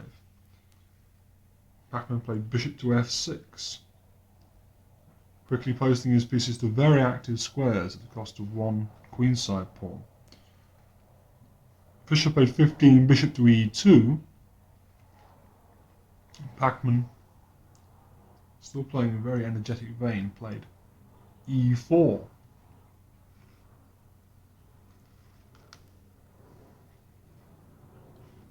Fischer now played the very sharp move b6,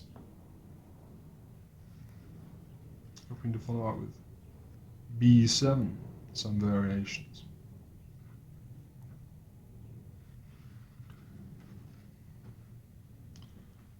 Pachmann met this move with castles.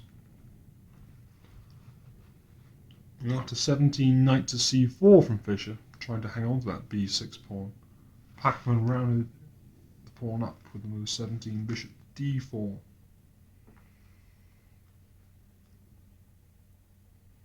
After castles, white, 18 bishop takes b6 from black. We had an equal but very interesting position.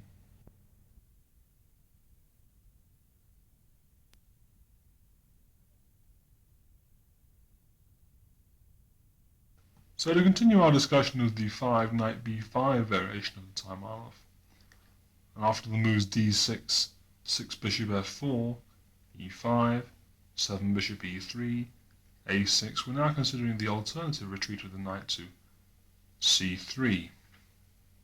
So this is now the king's knight at c3 for white. Well, the most natural move for black now is just to bring out his king's knight with knight to f6. Now the only thing white has to go on is the d5 square. But in many modern Sicilian systems, black is perfectly prepared to play his pawns to e5 and d6, counting on an active piece player and compensating for this weakness. The move 9, bishop c4, has been played here in an attempt to prove an advantage for white. It's an attempt that has, to a large extent, fallen flat. Black might consider playing bishop e6 there, though I can't find any theoretical examples of him so doing. It seems quite a sound move. The move 9, bishop e7 has been played, and black intends to follow up with b5 and or bishop e6 now after castling. We can consider one particular move order for white. That's the move 10, knight d5, and this is by now the 1, 2, 3, 4, 5th move of that knight. But after 10, knight d5, black must take it because of the possibility of bishop b6 or knight b6. So 10, knight takes d5. Now to take with a pawn would be very, very bad for white, as he just closes the diagonal of his bishop up. So he must play the move 11, bishop takes d5. Then after castles, black can consider playing king to h8 later on and playing f5. An idea again seen in some positions of the pelican variation. Well, after 11 castles, 12 knight to a3. This is not a bad move for that. That's coming around to c4. 12 king to h8, prefacing f5. 13 knight to c4, and now f5. E takes f5. Bishop takes f5. We have a very interesting position, typical of modern chess. Black has several organic weaknesses in his position, in particular the d5 square and the d6 pawn. But as compensation, he has very active piece play, the f-file in particular. He can consider shifting his queen round to e8 and g6.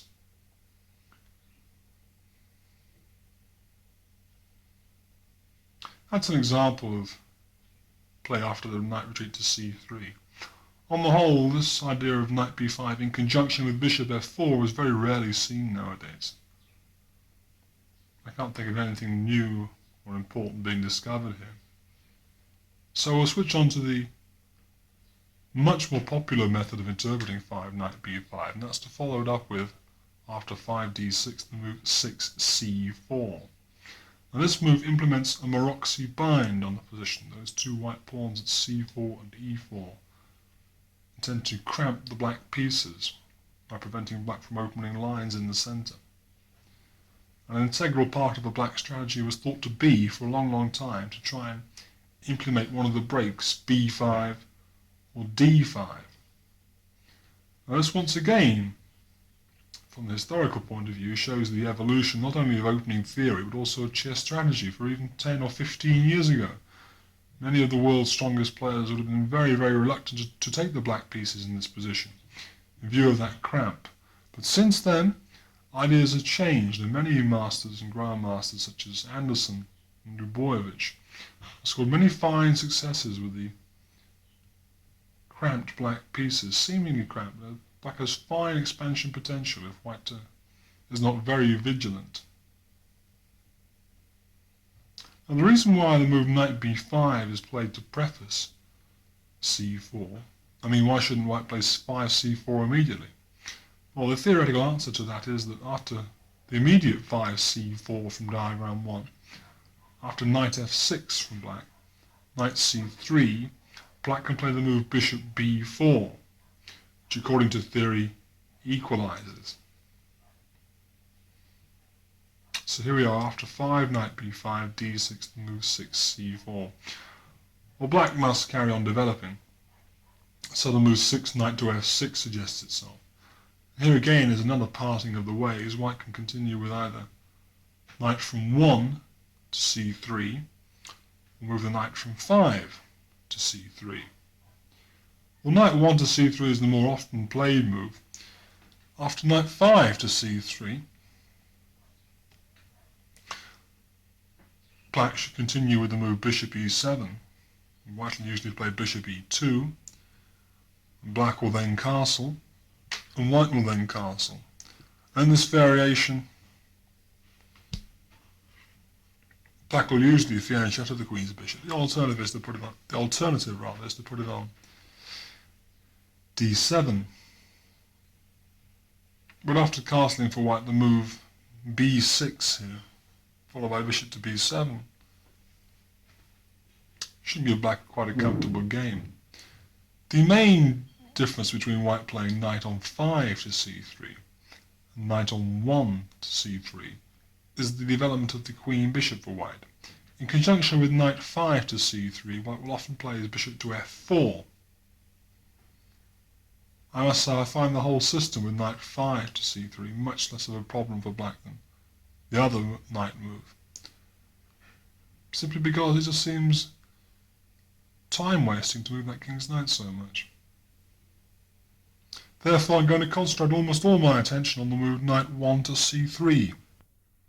But after this move, black must always contend with white playing with bishop f4, forcing him to weaken his pawns with e5. So he'll usually play after knight 1 to c3 the move a6.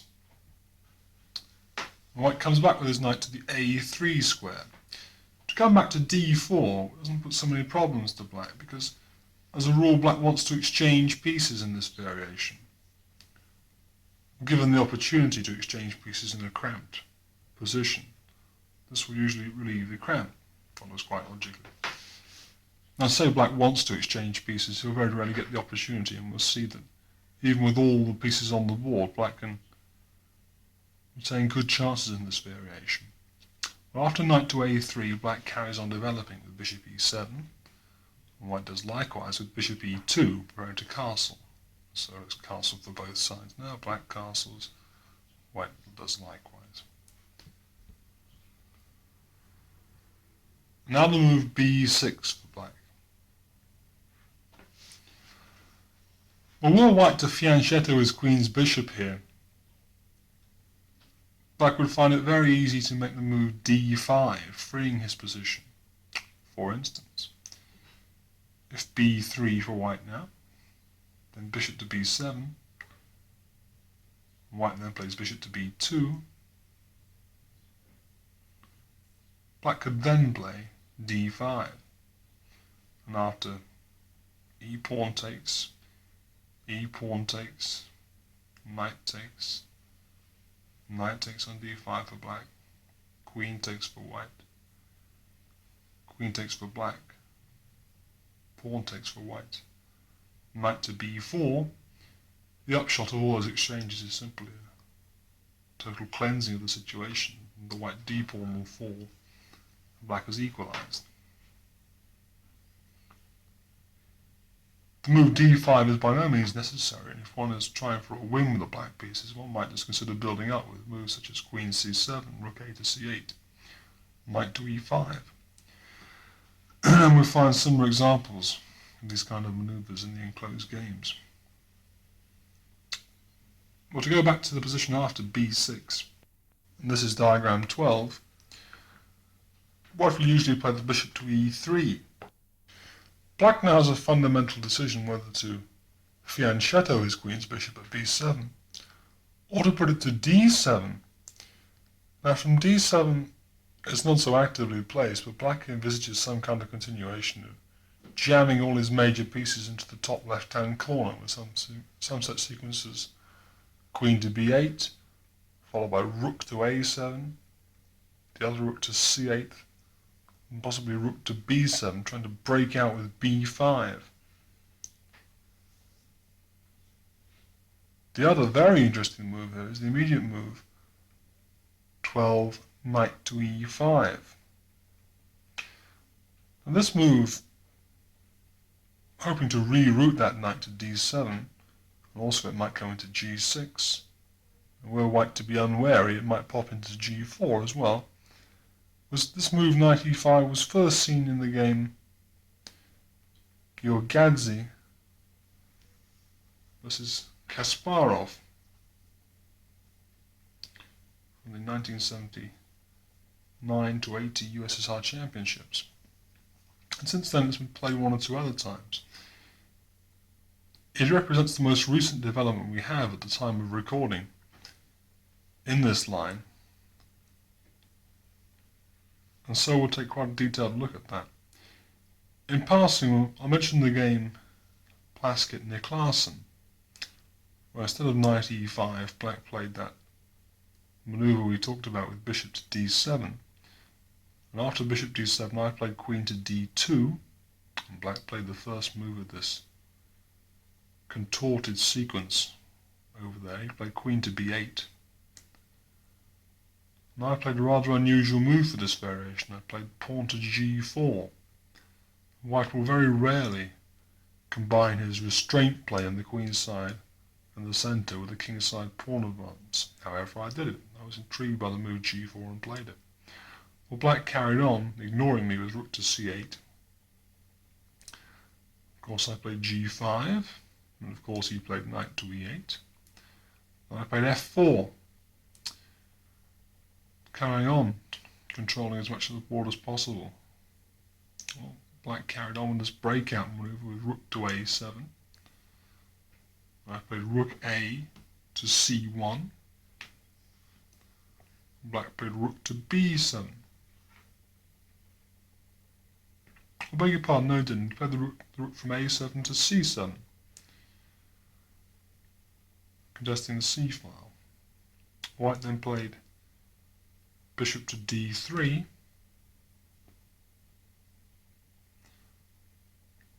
and black played knight to b4. Now the idea of this move is to first attack the white king bishop, which white preserved with bishop back to b1, and then black broke out with the move b5. Now I took on b5 with the pawn, and black took back with the pawn. Now this game was eventually drawn, but it was very characteristic play by Niclasen. It's a rather unusual play by me in advancing on the king side. And that manoeuvre of black's of playing queen to b8, the other rook to c8, then rook to a7. And in this instance he played the rook from a7 to c7. He could also have considered playing it from a7 to b7. It's quite noteworthy and very characteristic of this variation. Well, to go back to diagram 12 now, and after bishop to e3, we'll look at the move knight to e5.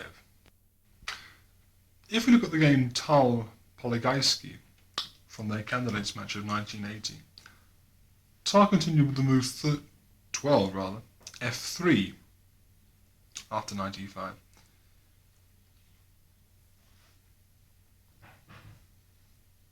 Well, in this line, one often plays that pawn to f4, but by playing f3 here, Tal announces his decision to post his queen at the f2 square. That's a very natural spot for the queen because it ties black down to that potential weakness at b6. And also from f2, the queen can exert some influence on kingside matters. The game is quite instructive. Poligajski played 12 bishop b7. Tal played 13 queen e1, as anticipated. And Poligajski played the move 13 rook to e8. Now this may seem rather a strange deployment of the rook to people not familiar with these positions, but there are latent possibilities, as we said, for black to realise the potential of his position by bursting out with b5 and or d5. And even now, the positioning of that rook vis-a-vis the white queen and those two bishops on the e-file could well become important later on, because it creates the possibility of d5 in many variations. Anyway, white played 14 queen to f2, and now this knight manoeuvre, knight to c6 to e5, was completed by the knight coming back to d7.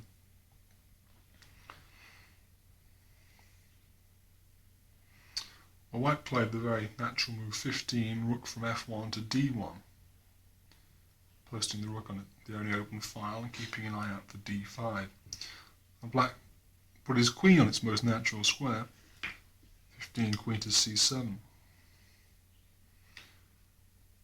White now moved his last undeveloped piece with 16 rook a to c1.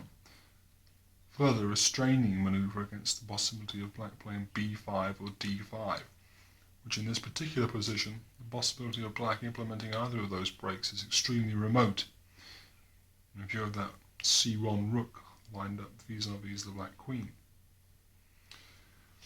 Well, black played the move 16 rook a to c8. This also moves his last undeveloped piece, but it also prepares to put the queen on b8. And the queen is quite well posted on b8 in these positions, as you'll see.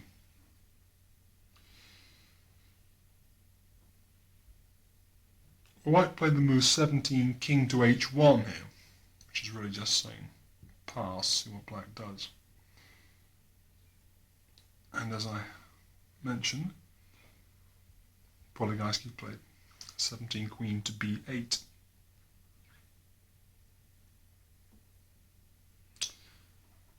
Often in this line, black will sacrifice a pawn when he breaks with d5, possibly only a temporary sacrifice.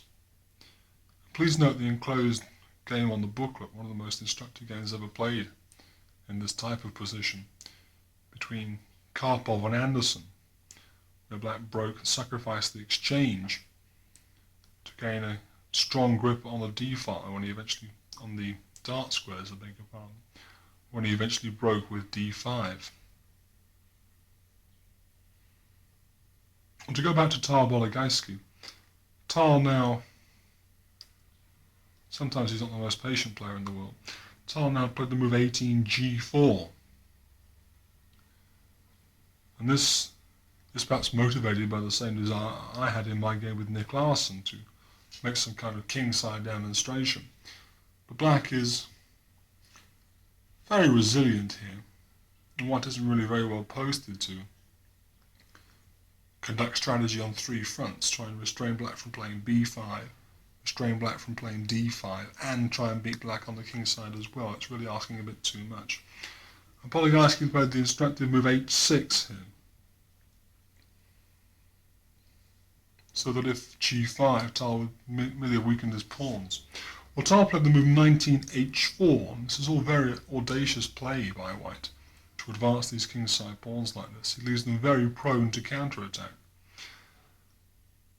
And indeed here, black might well have considered breaking with the move 19 d5, possibly giving up a pawn in the centre, but to follow up with the move bishop d6, for instance, with total sway over the dart squares in the position, threats against those advanced kingside pawns. In fact, Poligajski played 19 knight to h7, a move aimed entirely at trying to exploit white's advances on the king side. And Tal played 20 bishop to f4. Well, these last three moves, g4, h4 and bishop f4, do not impress me at all from the point of view of correct strategy. And Poligajski struck out now, trying to gain control of the important e5 square for his knight in the Sicilian defence.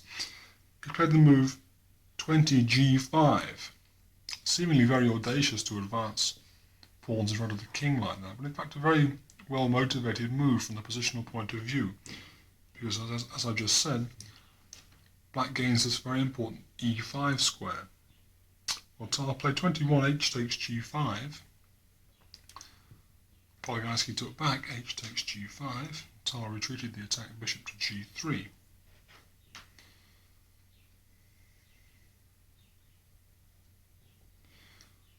And Poligajski now began a manoeuvre which took over all the dart squares in the king's side in the centre. He played his knight from h7 to f8. This knight is going to re-emerge at g6. Well, for his 23rd move, Tal played queen h2, attacking the d6 pawn. This is of course very easily parried by the move 23 knight to e5. We'll leave this game here and conclude that the kingside pawn advances have done nothing for white at all. black can follow up with knight to g6, possibly king to g7, rook to h8 kneels down much better in this position. So the white strategy of advancing on the king side has fallen flat completely. Let's return now to diagram 12 and examine some more restrained play by white. Now these exuberant advances on the king side that Tar played. After the move 11, bishop to e3, once again the move 11, knight to e5. Again, you felt, this is Kasparov from Baku, 1980, continued with 12, queen to b3. Now this is a totally different deployment of the queen. Once again hitting the same soft spot in the black position, the b6 pawn. However, this is no real headache for black to defend. The move 12, knight e to d7 formed part of the maneuver it's going to play anyway. White played 13, rook f to d1. Black played his queen to c7, a natural post. And once again, white decided to play f3 rather than the more aggressive move f4 in this variation. For his 14th move, Kasparov played 14, bishop to b7.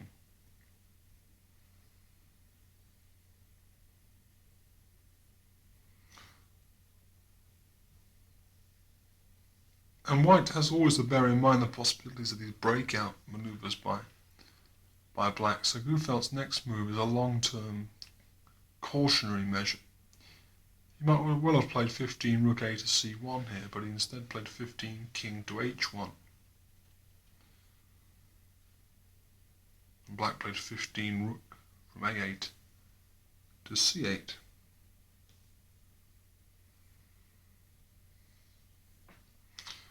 And Gufeld played 16, rook to d2. These middle games are often characterized by long maneuvering by either side, but all the time under the surface, the possibilities of these breakouts by black have to be calculated very accurately. Kasparov is known for his active style of play. He played the move 16, knight to c5. And Gufeld retreated the attacked queen back to base. 17, queen d1. Kasparov finished his battle lineup with a move 17, rook f to d8.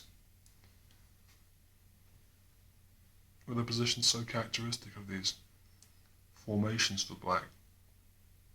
The crouching black pieces behind this third rank pawn setup. The a6 pawn, the b6 pawn, d6 and e6 all in the third rank. And all of the black pieces, the most active one being the knight at c5, have led to this kind of formation for black being called the hedgehog formation. I'm not entirely sure why, since a hedgehog isn't a very aggressive beast. But the idea is that black is crouching and ready to strike out. White played the move 18, rook to c1 here.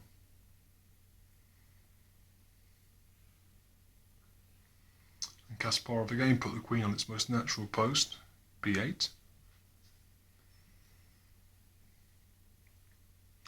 And further manoeuvring continued now. White played the move 19, queen to g1. If you retract that move just for a moment, look at the alternative 19, bishop to f1. After that move, black might well have considered making a very characteristic temporary pawn sacrifice with the breakout 19, d5. The idea being that after 20, e takes d5, e takes d5, white plays 21, knight takes d5, black takes that with a knight, white plays 22, e takes d5. Black could then play 22, b5, and it's very hard for white to hang on to that extra pawn at d5. Black can consider following up with bishop to d6 trying to provoke further weaknesses on that white king side. The white king is very much to itself in that position. So back to diagram 13 and the move 19 queen to g1. You'll note that white's played queen to b3, back to d1, queen to g1. But this is by no means unusual, these kind of tacking around manoeuvres in these middle games, since it's by no means easy to dent the black formation. And one must be very vigilant with white to try and make meaningful strategical manoeuvres, but also watch out for this d5, b5 pawn breaks. And after 19 queen to g1, Kasparov was fed up with tacking around and broke out with 20 d5.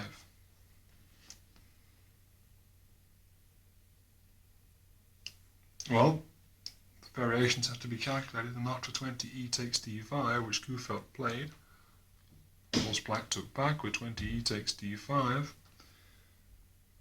and now 21 rook from c1 to d1,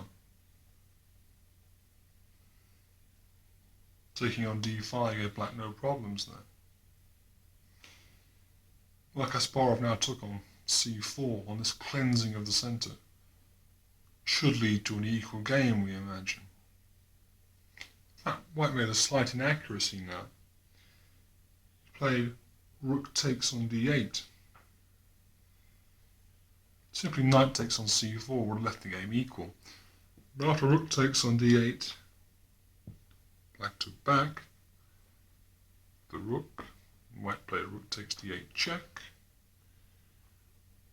Black took back with the queen. And for his 24th move, white took that pawn at c4 with a knight.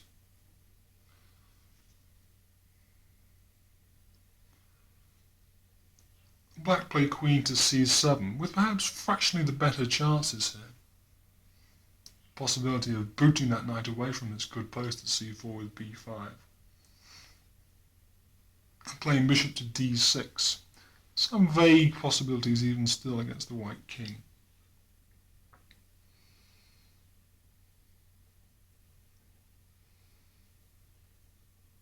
Gufelt played 25 ae4 in this position, which I think is going pretty far away now from opening theory. To examine it any further would be a bit pretentious in the name of opening theory. You'll find the remainder of the game on the enclosed booklet. I think it's very instructive, and you may think that some of White's manoeuvres are a bit silly, queen to b3, back to d1 to g1, but you take the white pieces in this variation and try and come up with a very meaningful and purposeful strategy. It's not easy. One has to wait and be patient for a while and see what the exact layout of black's position is. And even then it's very hard to make any real progress. So typical of these modern hedgehog formations with black tacking around. Great patience is required to play the black pieces well in these positions.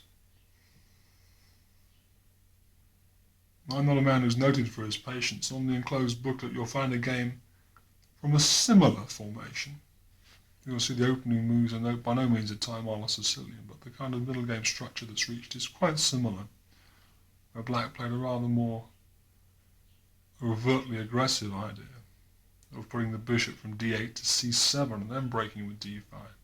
It's rather an interesting game from a tournament I played in Sweden in 1977.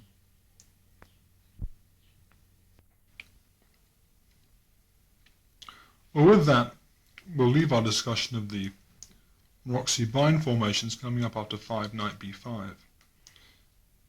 And the tape so far represents a thorough repertoire for black against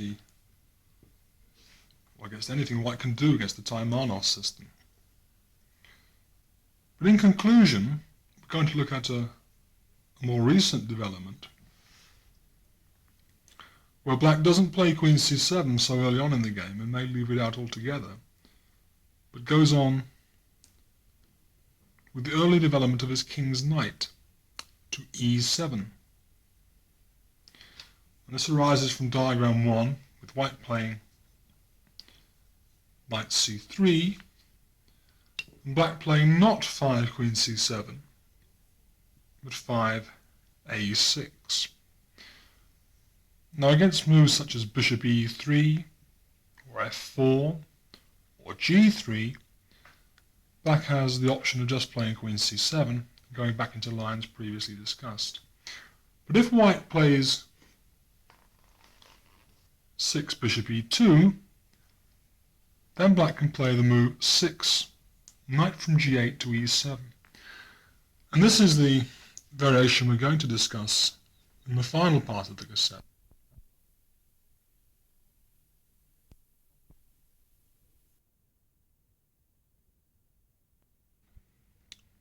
So to continue our discussion of this interesting sideline with knight ge7, the first 7th move possibility for white we'll look at 4 in all. We'll look at the first one is 7 bishop to f4.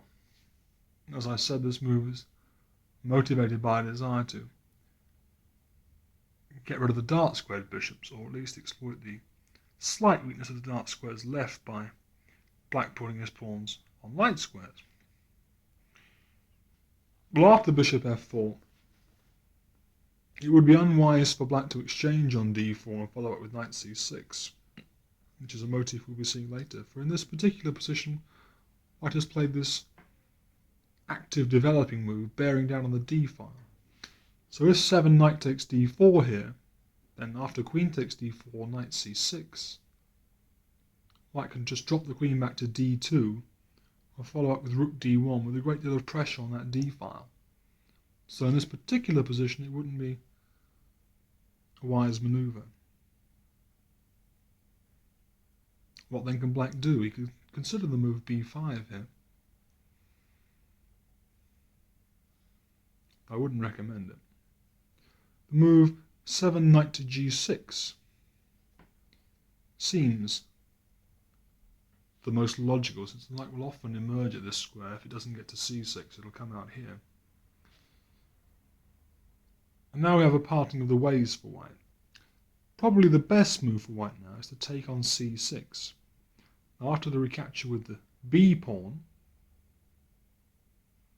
white will then go bishop to d6.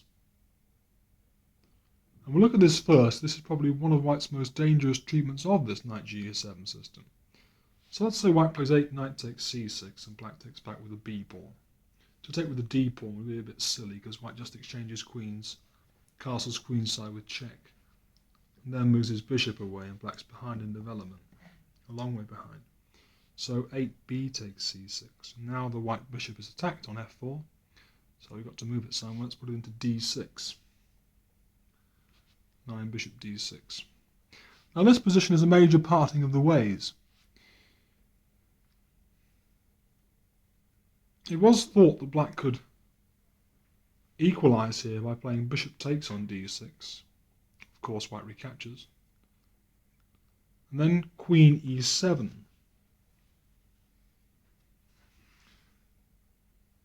But it's by no means clear that black does equalise this position, because for his 11th move after queen e7, white can castle queenside. Now the idea was that then black plays queen takes d6, white takes back, rook takes d6, and then the move 12, king to d8. Now the idea is the king is coming to c7 for black, and black argues that it is then well placed to defend the slightly weak dark squares in his position. And a continuation, 13, rook from h1 to d1, king to c7 was suggested as an equalising method for black. Well, as so often, verbose descriptions eloquently put by masters can be very persuasive. A master player recommended this, but when it actually occurred for the first time, in the game Adorian versus Guillermo Garcia from 1979, Adorian played very powerfully with the white pieces here. I mean, clearly one can see that white is well ahead in development, and with the move 14g3, intending to preface the move f4, he started to take control of the dart squares, so important in this position. So after 14 g3, black played f6, trying to stake his own claim on the dart squares, and then white played the very natural move 15 knight to a4, since this knight will come into c5 with increasing pressure on the black position. Now this game, Dorian Garcia cast doubt on the correctness of the exchange 9, bishop takes d6. So if we therefore go back to diagram 14, try and find a superior ninth move for black, the move 9, queen b6 was played by Taimanov himself in his game with Beliavsky from Leningrad 1977. So after 9, queen b6, Beliavsky could have deprived, or attempted to deprive, Taimanov of casting rights with the move bishop takes d6, f8 I beg your pardon. And black would then do best to recapture with a knight. And even though he's lost some time, his position is very, very solid. The white pawn on b2 probably is on prise, and by that I mean that black would not be wasting time by grabbing it. And so after 10, bishop takes f8, knight takes f8. Black has a very solid position with the knight re-emerging to g6, castling following for black. Black probably throwing in the move d5 as well. So after 9, queen b6, Beliavsky gammoted the pawn in slightly more dangerous circumstances with the move 10 castles. And were white now to play, bishop takes d6. Were black now to play, 10 bishop takes d6, 11 queen takes d6, and then grab the pawn with queen takes b2. Then the move 12 queen to c5, strange looking move, is quite strong, for white threatens to play rook to b1. That black queen is going to find it very hard to get out alive. Meanwhile, he takes over all the important dart squares and black can't castle, so this is classical justification for a pawn gambit by white. In view of that, from diagram 14, after queen to b6 castles, Taimanov played a very intelligent move.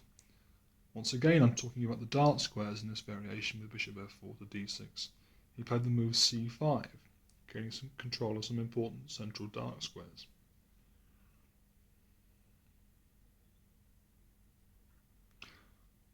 Well, Beliavsky was forced, from the point of view of logic, to take on f8 now. And after bishop takes f8, Taimanov made a very interesting strategical decision. He took with a rook, denying himself the option of castling, but arguing that this was better than losing time with knight takes on f8, followed by knight to g6, and then castling. His king is probably going to sit on e7 in this game. Well, after rook takes f8, white played 12 queen to d2. And the whole line with knight g to e7 suggests a rather more novel and interesting interpretation than the rather steady, but shall we say old-fashioned ideas of the conventional Taimanov with queen c7. And Taimanov himself continues in this very interesting fashion with another novel-looking move, 12 rook a7.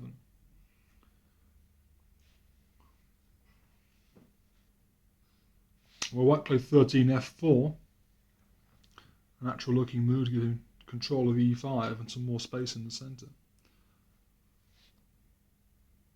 And Taimanov played rook to c7. And after 14 e5, and the idea of this move presumably is to get his knight to d6, Taimanov put his bishop on that lovely long diagonal with 14 bishop b7. Beliavsky challenged it, 15 bishop f3, and black played 15 knight to h4.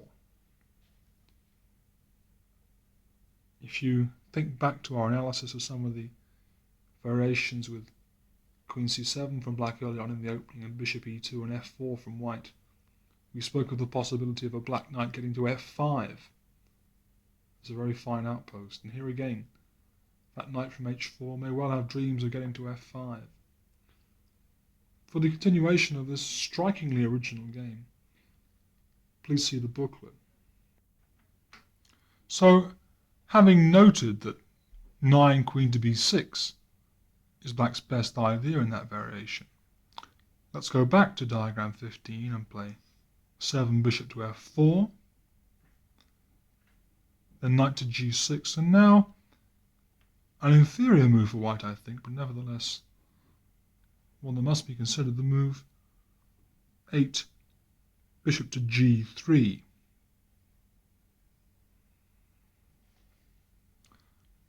Now the idea of this move is the castle queen side for white. Not the only interpretation, but the idea is to play queen d2 and castle queen side, and try and really emphasize white's control of this d6 square. Well, the move bishop e7 makes perfect sense, preparing to castle. And then queen d2.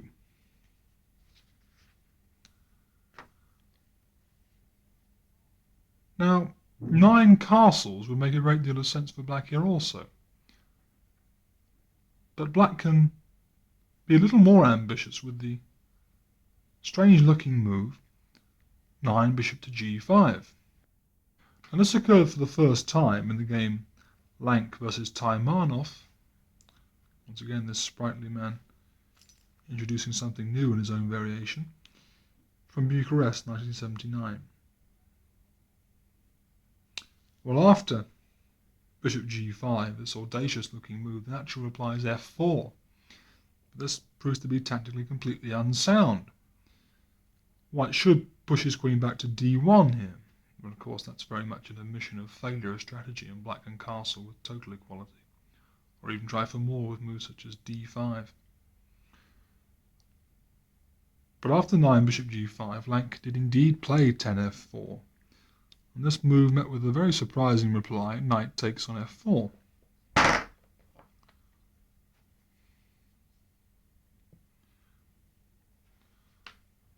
Now were white to play knight takes on c6, then the move knight takes on g2 check. Black eventually emerges with a winning position. So Lank quite naturally took that knight off with bishop takes on f4 for his 11th move.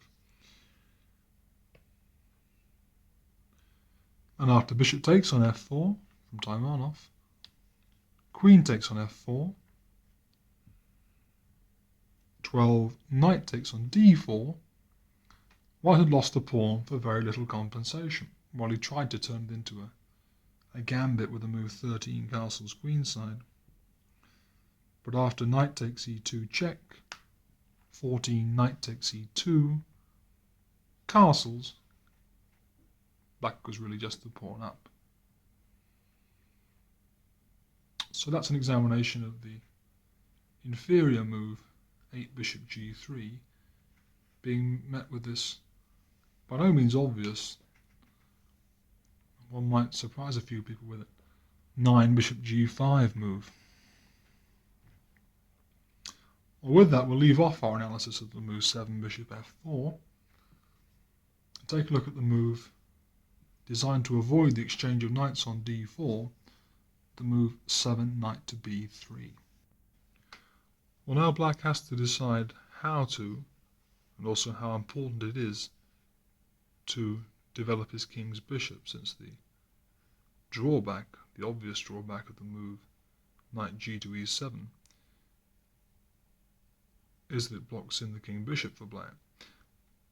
Now Taimanov usually plays 7 knight to g6 here, but I'd like to mention the move 7 knight to a5 for black. Now the idea is that after 8 castles, black plays 8 knight from e7 to c6. And these two black knights loping across the board like that seem rather eccentric. Well, the only real experience of this position is the game Siborevich versus Taimanov from 1974, when White tried to exploit this timely manoeuvre by Black. It took quite a few moves to get those knights to that position, with the move 9 bishop to f4, intending bishop to d6, and a consequent weakening of the dart squares in the Black position, a manoeuvre we've just seen. In a similar situation, well, after 9 bishop f4, 9 b5, once again an example of swift queenside play before Black has completed his development in the Taimanov system. White played 10 bishop to d6, the consistent move. And Taimanov took there, and of course White recaptured. And then the move 11 queen to e7 to prepare castling and challenge this invader. Well, Siborevich played 12 rook f to d1 then, and we now reached an endgame similar to the endgame we saw in the game of Dorian versus Garcia, but this time not so bad for Black, who exercises even more control over the dart squares than in that example. Taimanov played 12 queen takes on d6. White, of course, took back. And then the move 13 king to e7. Well, then 14 rook a to d1. And now the move 14 knight to b7. Looks rather strange, but is in fact very good. White had to retreat the attacked rook, of course, and played it back to d2. And then the move, and this is noteworthy, the move g5 to stop White from playing f4. Now, in terms of counting heads, as it were, Black is still behind in development, but he intends to play such moves as d6, rook to d8, and perhaps wiggle the bishop into e8 with bishop d7 to e8. And Black's position is most resilient. Once again, in the Sicilian defence, we see the square e5 in Black's possession, forming a fine outpost for a knight. Well, that's an example of play. I'm sorry we can't quote any supporting analysis, but the whole idea with knight g7 is a bit modern, and there's very little master experience with it. However, if you like that idea of those two knights going across there in the early b5, then that's a game you might like to emulate. To go back now to diagram 15 and play the move 7 knight to b3, I did mention the move 7 knight to g6. There's rather more experience with this, and the type of formations it leads to are quite characteristic of the knight g6 variation, and we see how it differs from a conventional Sicilian setup with the knight on f6. So after the move 7 knight to g6, we'll follow the game Jansa versus Taimanov, where White played 8 castles,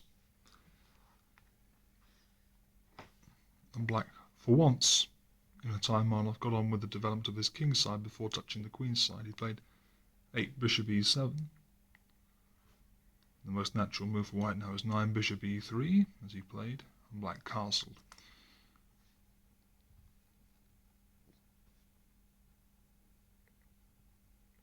After the move 10 f4,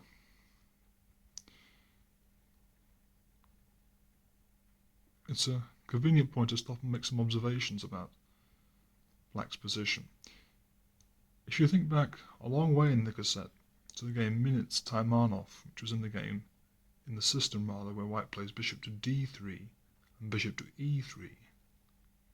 Sorry to drag you so far away from this relevant position, but I want to make the observation that Black had a knight on g6 in that variation, and we said that when White went f5, Black was presented once again with a marvellous outpost at e5 for his knight, and this is one of the defensive motifs of this position, that the move f5 with the knight on f6 is often a dangerous advance for Black rather, to meet.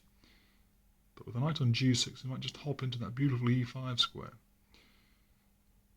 Now after 10 f4, Black could well play the move 10 d6 here, but Taimanov's treatment of the position with the move 10 queen to c7 is quite instructive. Now white plays outright for checkmate now, or rather an attack on the king's side. He played 11 bishop to d3, vacating that diagonal so the queen can get in. 11 b5 Taimanov played, getting on with the queen side play at last. And in came this queen with 12 queen h5.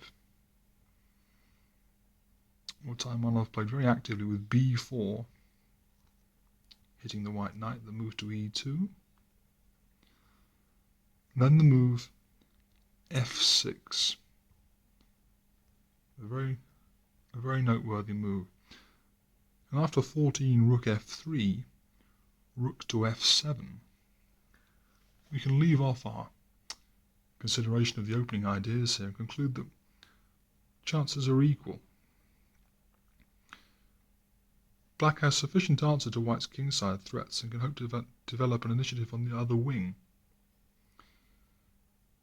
When white plays rook h3, the reply knight f8 will hold up the entire white offensive. In reply to f5, that knight or the other one can come into e5, and in reply to e5, black has the adequate answer, f5. So that's an example of how black can successfully defend his kingside whilst also preparing to develop counterplay on the other wing with this move 7 knight to b3. Now 7 knight to b3 is about the only variation where both pairs of knights stay on the board, since against almost all other moves black will chop off on d4. Let's go back to diagram 15 now and play after bishop e2, knight g7, the move 7 bishop to e3. Now this is what I mean by black chopping off on d4 and getting a comfortable game, for black plays 7 knight takes d4. And so white takes with the queen, and then the move b5 is very useful for black, who can develop a fine typical Sicilian position on the queen's side with control and space and everything, but may not face such an offensive as usual on the king's side from white, in view of the exchange of knights and the absence of a target for white to hit over there. After 8 b5, the game Martin Taimanov was quite alarming black victory in this variation. After 9 f4, knight to c6, queen dropped back to d2, and then bishop to e7, black had a fine position, and after 11 castles, for instance, for white, which white didn't play, but if 11 castles for white, then black could just have castled with equality. In fact, white played much too ambitiously with the move 11 castles queenside, and after 11 queen a5, succumbed with remarkable speed to a black attack. And please see the enclosed booklet for this striking game by Taimanov. We're going back again to diagram 15. Let's look now at the move 7 f4 for white. Here once again, the best move for black is to just take on d4. White recaptures, of course. And then the move 8 b5 from black. Now after 9 castles, black should exercise some caution here. If 9 bishop b7 now, then after 10 f5, he might come under some attack with the opening of that f-file. But there's no need to worry, because black can play the move superior to 9 bishop b7, substitute the move 9 queen c7, and now we see white must be careful with his queen and king on the same diagonal. The move f5 would now lose the knight takes f5, followed by bishop c5. So white will play king h1 as a precautionary maneuver, and then after knight c6, once again this knight comes to this square in the variation, and the white queen moves, let's say to f2, and then bishop e7 from black, followed by castling. He again equalizes. I'll give you the game Taimanov, where black attained an equal game from the opening in this variation. And the last move to look at, to complete our survey of the knight g7 move, is the move 7 castles for white. And once again, black plays knight takes d4 then. Of course, white recaptures. And then the move knight c6. Now where should white put this queen now? In my game with Spielman, that you'll find in the enclosed booklet, Spielman played quite accurately, but then played rather over-ambitiously with the move knight to b4. I'll refer you to that game, which is quite heavily annotated in the enclosed booklet. I put the queen on d3 then, at move 9. And the move 9 queen to e3 has been more popular at Master Play. I must say I myself find this move very strange. But in the spirit of the hyper-modern ideas from black, very creative man Taimanov comes up with many interesting ideas in this opening. After 9 queen e3, the very interesting move 9 bishop to d6 has been played, seemingly flaunting principle by putting the bishop in front of the queen pawn. In fact, not so, because black might well fianchetto the queen's bishop in this line, as he often does. The bishop can also slot back to c7 to get out of the way of the d pawn. Well, the game Kuzmin-Taimanov was a total justification of this seemingly eccentric move by black. It continued with the plausible move 10f4. Now one should note that one of the points of Taimanov's bishop d6 is that had he played the more passive 9 bishop e7, then the white queen comes over to g3, which can be an annoying post, putting pressure on the black king side. The possibility of bishop to h6 with the white queen at g3 should black castle king side has always to be reckoned with. So this is the idea behind Taimanov's move 9 bishop d6. Well, 10f4 was played, and now black, not faced with this immediate kingside danger, castled. And white played 11, king to h1. Once again, his queen and king are on the same diagonal, which is quite annoying. And Taimanov played 11, bishop to c7, so that now his d pawn could advance. And Kuzmin played the move 12, queen to h3. Now it doesn't seem to me that white has much justification in hoping for a successful kingside attack here, since he has no pieces heading that way at all, and black is even slightly ahead in development. Nevertheless, it must be said in Kuzmin's defence there wasn't much else white could do here, and his queen is in the way of his bishop.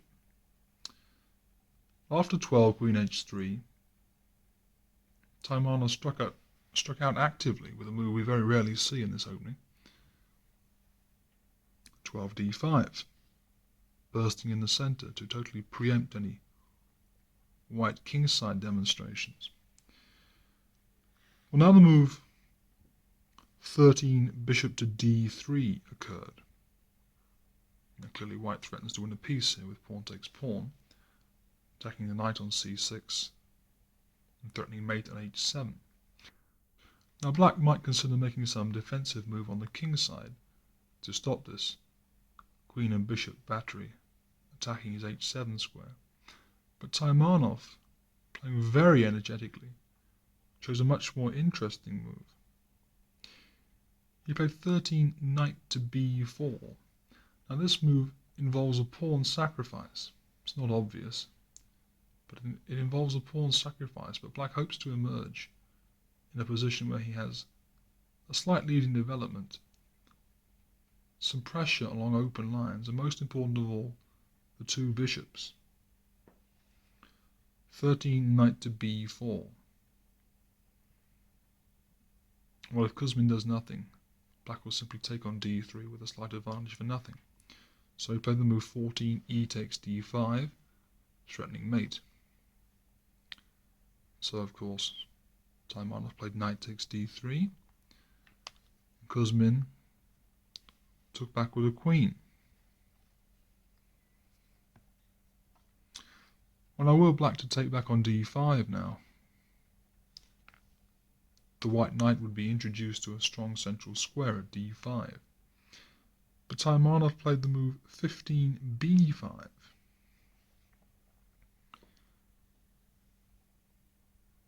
Now the idea is that if white plays 16, pawn takes on e6, then just to recapture, bishop takes on e6. And black, a pawn down, has two bishops and excellent prospects in this endgame should white exchange queens. White in fact played 16 rook to d1 here in an attempt to, I don't know what, because after the move 16b4, 17 knight to e4, Taimanov had the move 17 queen takes d5.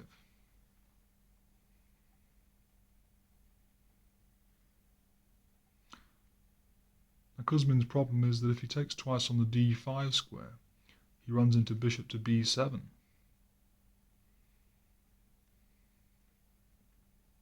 Black is way ahead in development, and white is very hard pressed in this position to hold the balance.